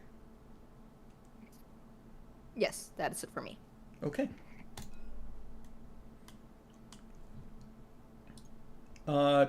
This person is going to go and attack the werewolf on the caravan with disadvantage because he is being careful not to damage the wine. And therefore misses. Damn it, Mr. Feather.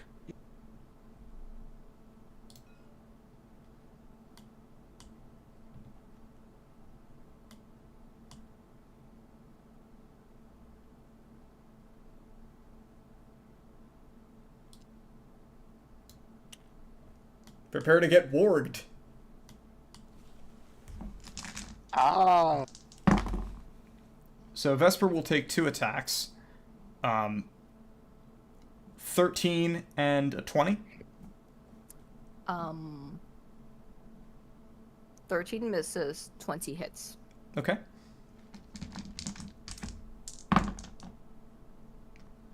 Five piercing damage. Okay.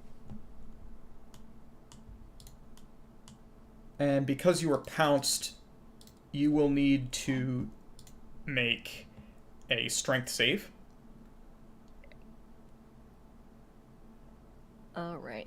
Then clear that. My strength save is 5. So I definitely do not save. Yeah, so you are knocked off your horse, and so in addition to not being on your horse anymore, that forces you to be disadvantaged on your Constitution save for maintaining concentration on your spell. Alright, I have Warcaster, which is advantage, so I'll just do a normal roll. Yep, that cancels. Okay. Let's see. My Constitution roll is this. 13. So I. Yep, you save. Yep, I'm saved. Yay! So your aura is not broken. Junora. Where's he? No.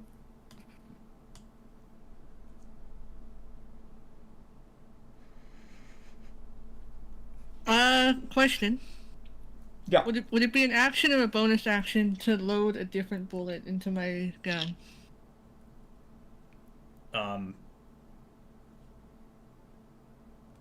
If your weapon is already loaded, then I would say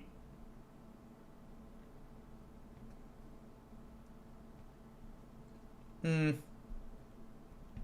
you have a speed loader? Revolver, yeah.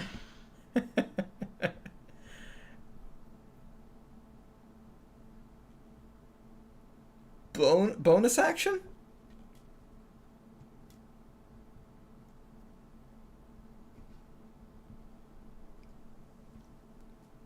You got those silver bullets? I might.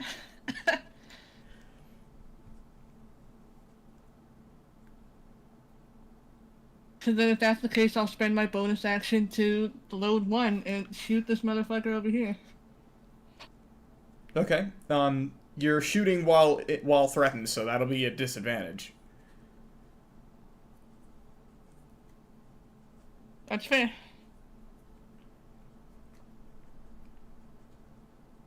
Come on, Janora. Also, he is on the wine cart. So, hope you aim well.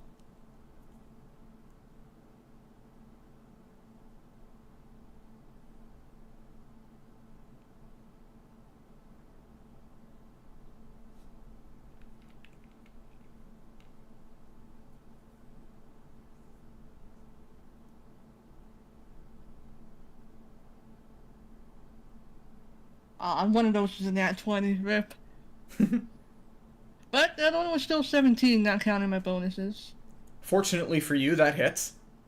Hooray!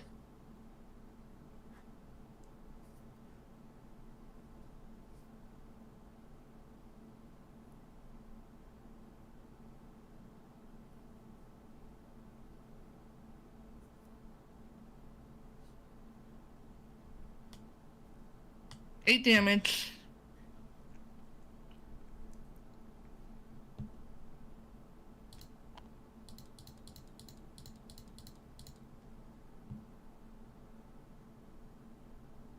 Anything else?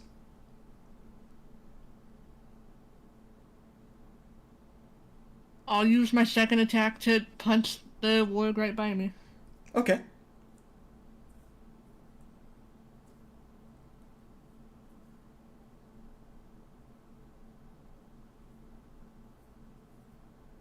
That hit, and that's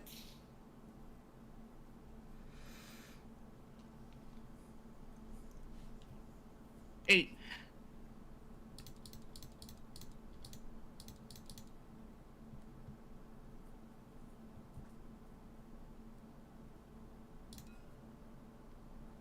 The werewolf on the cart is going to lift up one of the wine barrels, then jump off the cart. It needs to make an acrobatics check. That's good enough.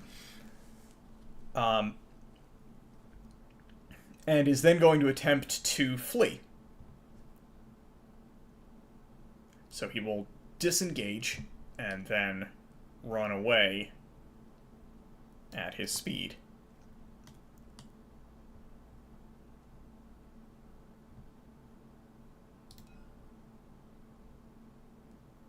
Why do they want to get drunk?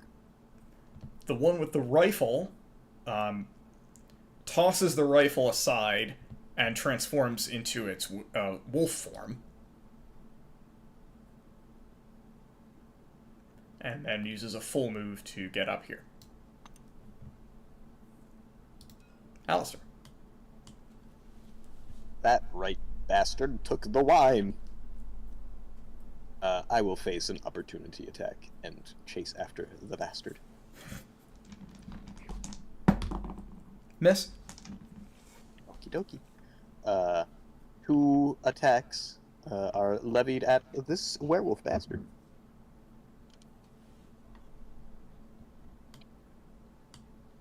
Alright, let's see. Ooh, that's nice. One of them is a nat 20, but the other is a 19. Yeah. You got him good. Look him up.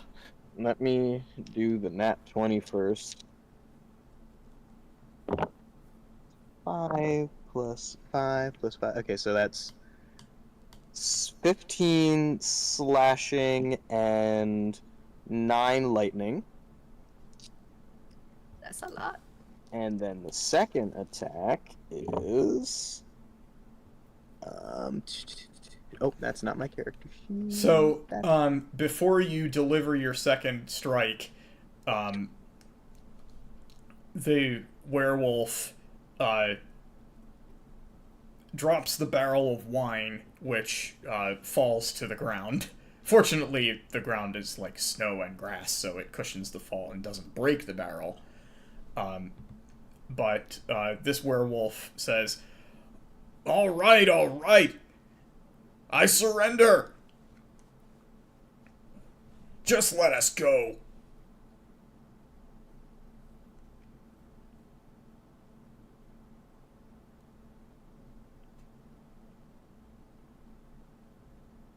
I'm afraid my business here is only going to be finished with all of you no longer breathing. And the second attack is coming.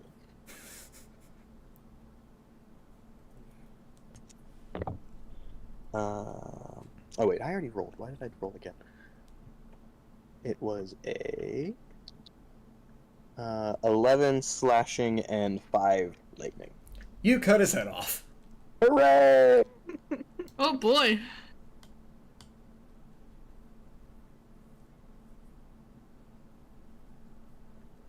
You saved the wine. More hooray! And there was much rejoicing. Upon seeing one of the proper werewolves decapitated, the other 2 werewolves see the writing on the wall and attempt to flee. Do you give chase?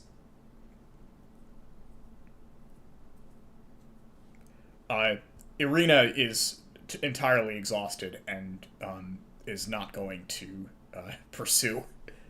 She will stay with the caravan. But,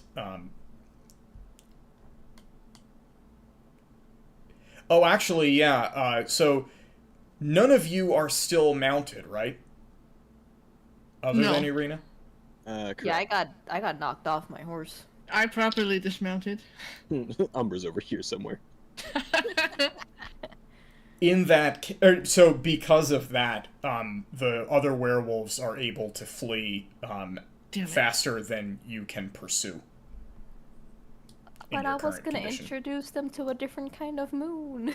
Oh,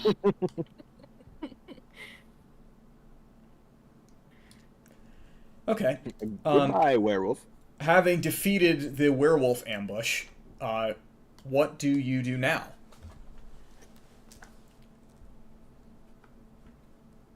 Alistair will put the barrel of wine back into the cart, nicely and tucked away.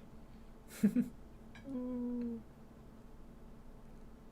Can you rule that my aura of vitality is up for like one more turn so I can heal Alistair? If Oh, not, yeah, that's certainly. fine. Yeah. Oh boy. Because it lasts like a minute or so. Or Yeah, something if like it that. if it lasts 10 rounds, then that's a minute. Yeah. So you Yep. have enough time to use it a couple more times before Alright, before it runs out. How many times? I'm definitely healing Alistair, but Irina Well, it was up. and... It was only up for 2 turns, so you could use it 8 times, I guess. Hot damn. You guys want to just go back to full health so I don't have Prob- to roll It probably would. 8 times? I don't see any Yeah, that's world where fine. that doesn't fully heal the party. Okay, Nice. I wanted to check. We all have full health, like it never happened. Well, Irina still has 2 levels of exhaustion, and now having exerted herself in combat, she gains an additional level of exhaustion. Oh no. No. And I'm still exhausted too, so that's fun. But only one That level. that applies to everybody, by the way. Oh no. Oh no, now I got 2, fuck! We must rest. I don't want to be exhausted. We're all Oswald now. No!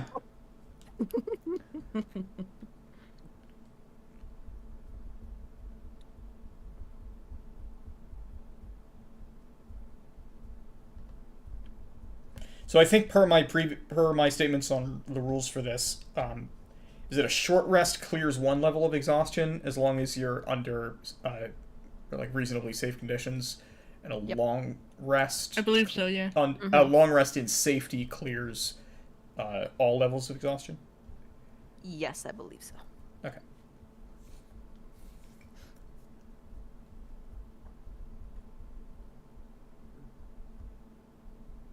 Oh, you know what? It might not clear on. It might not clear on short rest. Let me check. I believe that's in the book, or that's in my. Yeah, because It's we in my have special rules. rules for Strahd and Barovia. Yes.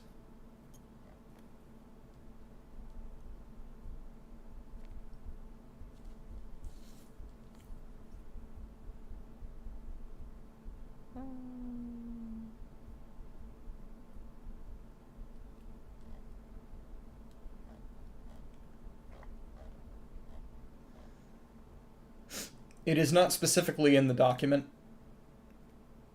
In that case, the ruling that we're going to go with is short rest clears nothing. Long rest in wilderness clears 1 level of exhaustion, provided that you are not still under the harsh conditions which caused the level of exhaustion. And a long rest in safe conditions, like in a tavern or something, removes all levels of exhaustion. I'm fine with that. And as a Gotcha. reminder, once you reach level, what is it, level 6 exhaustion? Once you reach level 5 exhaustion, I think it is, you're unconscious, and then once you reach level 6 is dead. 6, you're dead.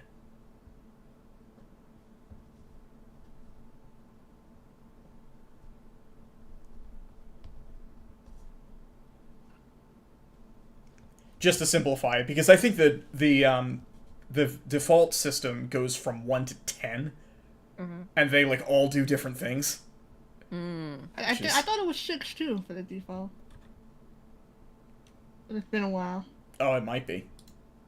I've never used the default rules for it. When real life and in D&D, there's burnout.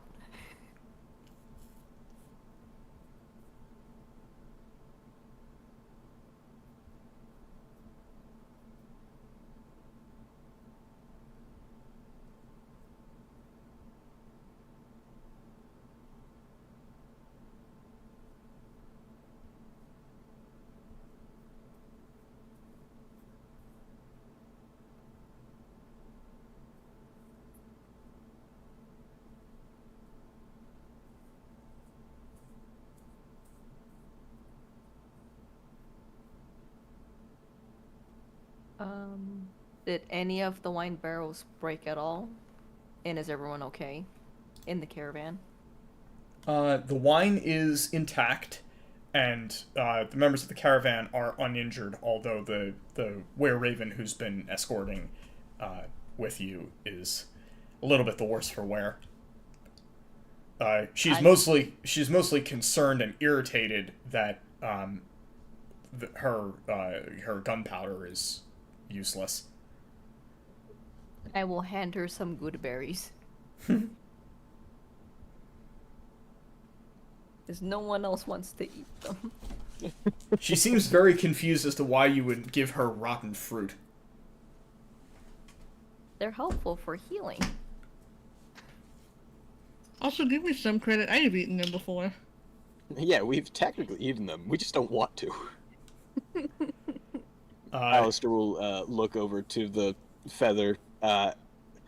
Believe me, it's not good going down, but they will help. She seems skeptical, but still does take one. When she eats it, she gives a look of utter revulsion, but after a moment that passes, and she does visibly seem better.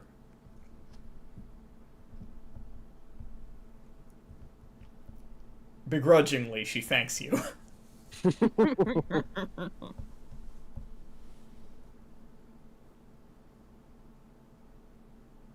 Them might not be good eats, but it's honest work. I need more random NPCs to torture with my good berries. Well, we're gonna have a full city soon. Yeah. Go up to the tavern keeper. Thank you for giving us such a nice room here on the house. It'll help with your cold. Trust me.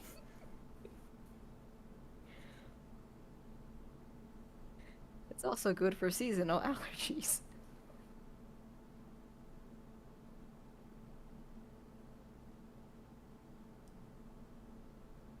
Alistair, Oh. did you want to find Umbra? By any chance?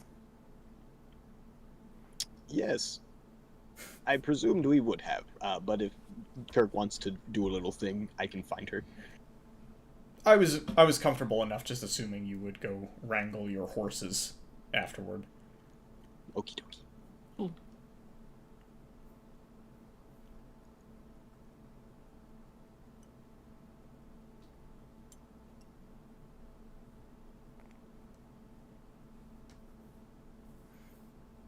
Well, that's one werewolf down on my to-kill list. Good job, team. Yeah. Yeah, you would gain inspiration for having killed a werewolf. God damn it! Except, I didn't use it. I don't remember if I had any, so if I it kill one, I'm good. It looks like you don't, because your inspiration card is unflipped. Well, no, it's Kellen. Yes. Well, Janora's is unflipped, so let me flip that for you.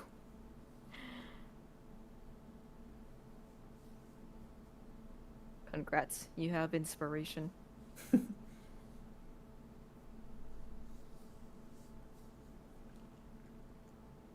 anything else before you get back on the road? I think we're good. I'm pretty happy. I got everyone healed up. Yeah. Now we're just fucking tired. Somewhat macabre question, but I know you're able to talk to plants and the like, Vesper. Is there any way you can try and commune with... And he'll point to the werewolf who's been decapitated.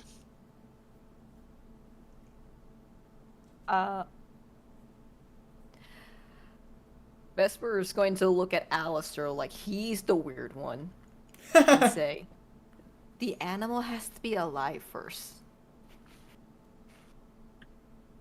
Fair enough. Of course, this is the one time Barovia doesn't have some... that insane... Anyway, let's just keep going then. I'll find more information in the city. I could ask Kavan, and she's going to point at the spear. I sincerely doubt that whatever that is won't be able to tell me where the werewolf den is. But thank you for the offer.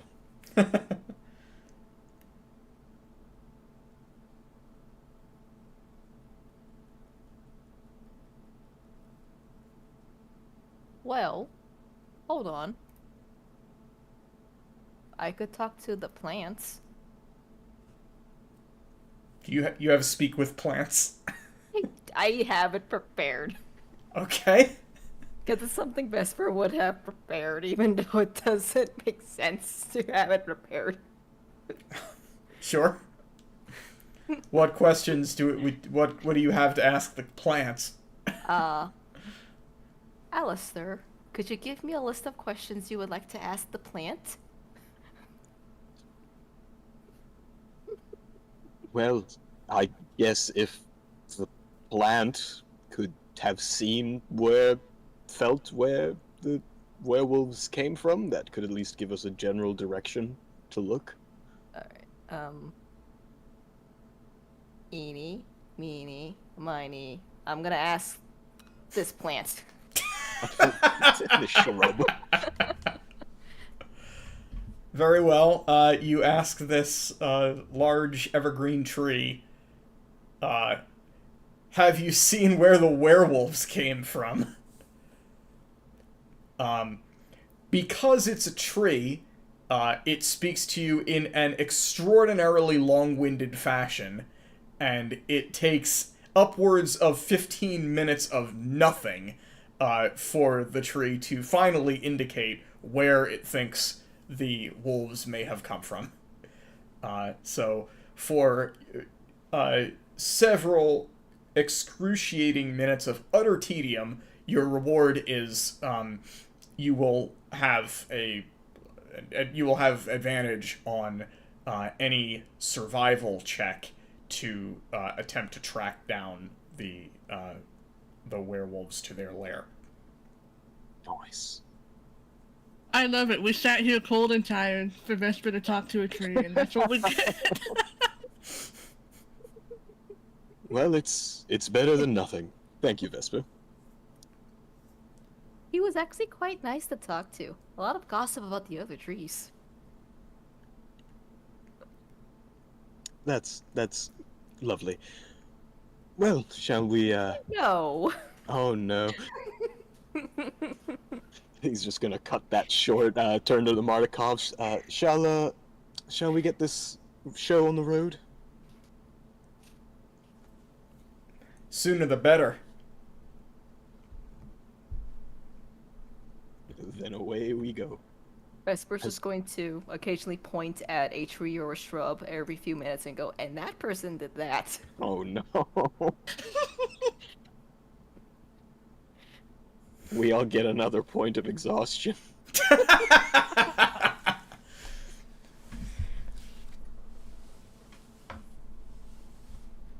So, accompanied by Vesper's insufferable tree gossip, you continue along the road until you finally reach the gates of the city of Kresk.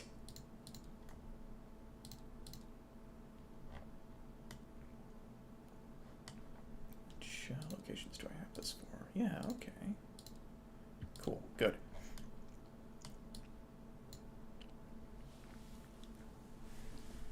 So, you made it to Kresk. Nice. Hooray! Let's go ahead and pull that up.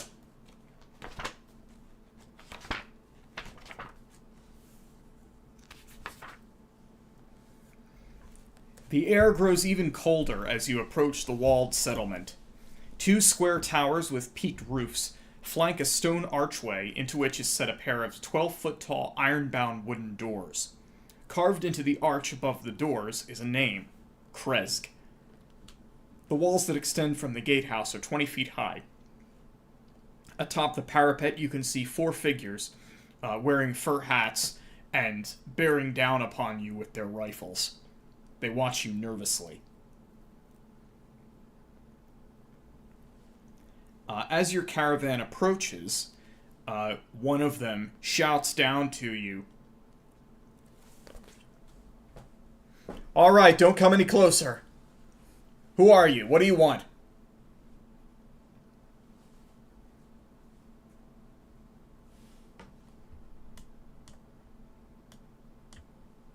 Well, I suppose it's less of what we want, and if you want what we have.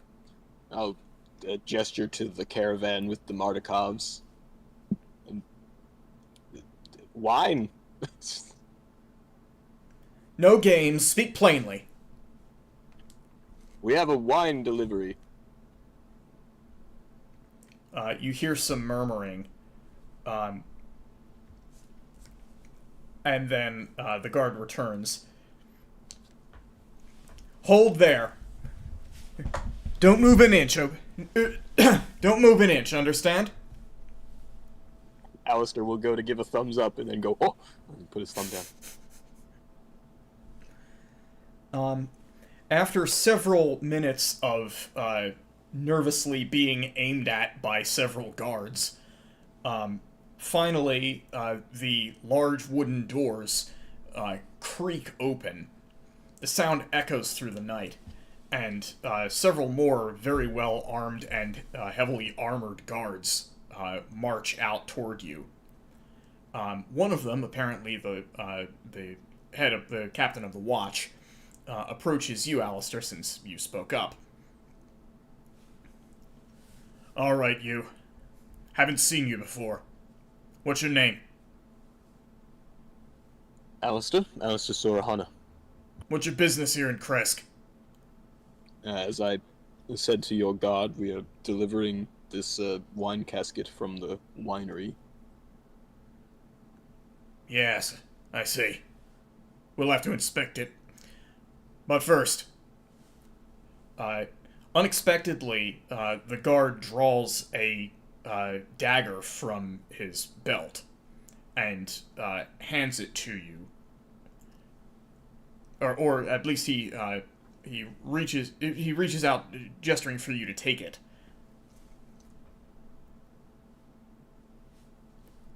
First, you will prove that you are human. Sure. Well, I will, I guess, go to take the dagger. Of all the people to hand it to.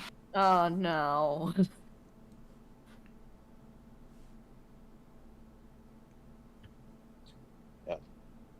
So, what, a slash? A pierce? What? I need to see the blood. Okay. In the normal fashion that he would usually activate his Crimson Right, he'll just swipe the dagger across his palm. Not activating the right, of course, but... Does your character bleed? I would assume so. Does your skin in any way regenerate? No. So to all Luckily. appearances, you seem to be just a normal person when this happens. Yes. Luckily, I have not gotten Lycan regeneration yet. That's a feature that comes later. Ooh.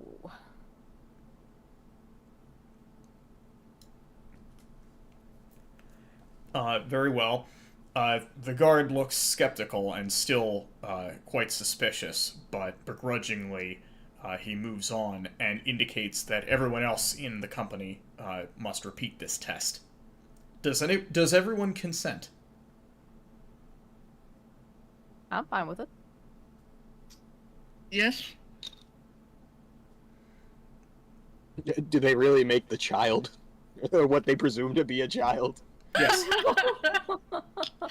You know, that's a good question. Yes, they do. Oh.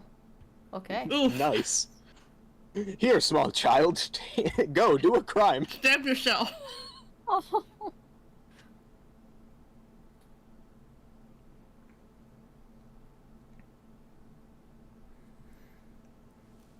Once everyone has shown blood, the guards seem satisfied that you are at least not vampires or werewolves or anything else foul. And and flanked by the heavily armored guards, you are allowed to enter the city.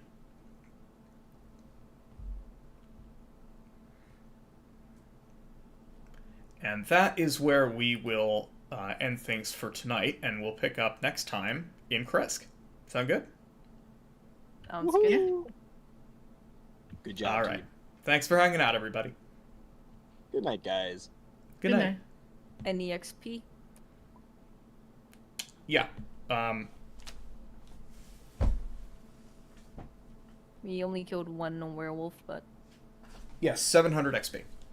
thank And you also killed 2 of the wargs, I think, right? Yes.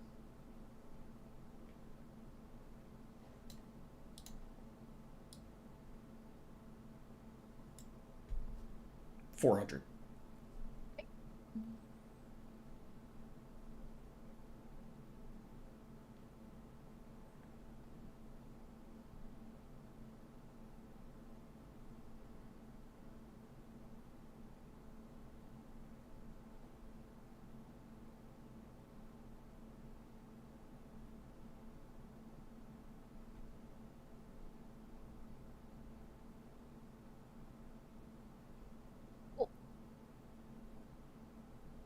All right. Thanks for the session, Kirk. You're welcome, guys. Yeah. See you next Sunday. Yes. Alrighty. Night, guys. Bye, Good everybody. night.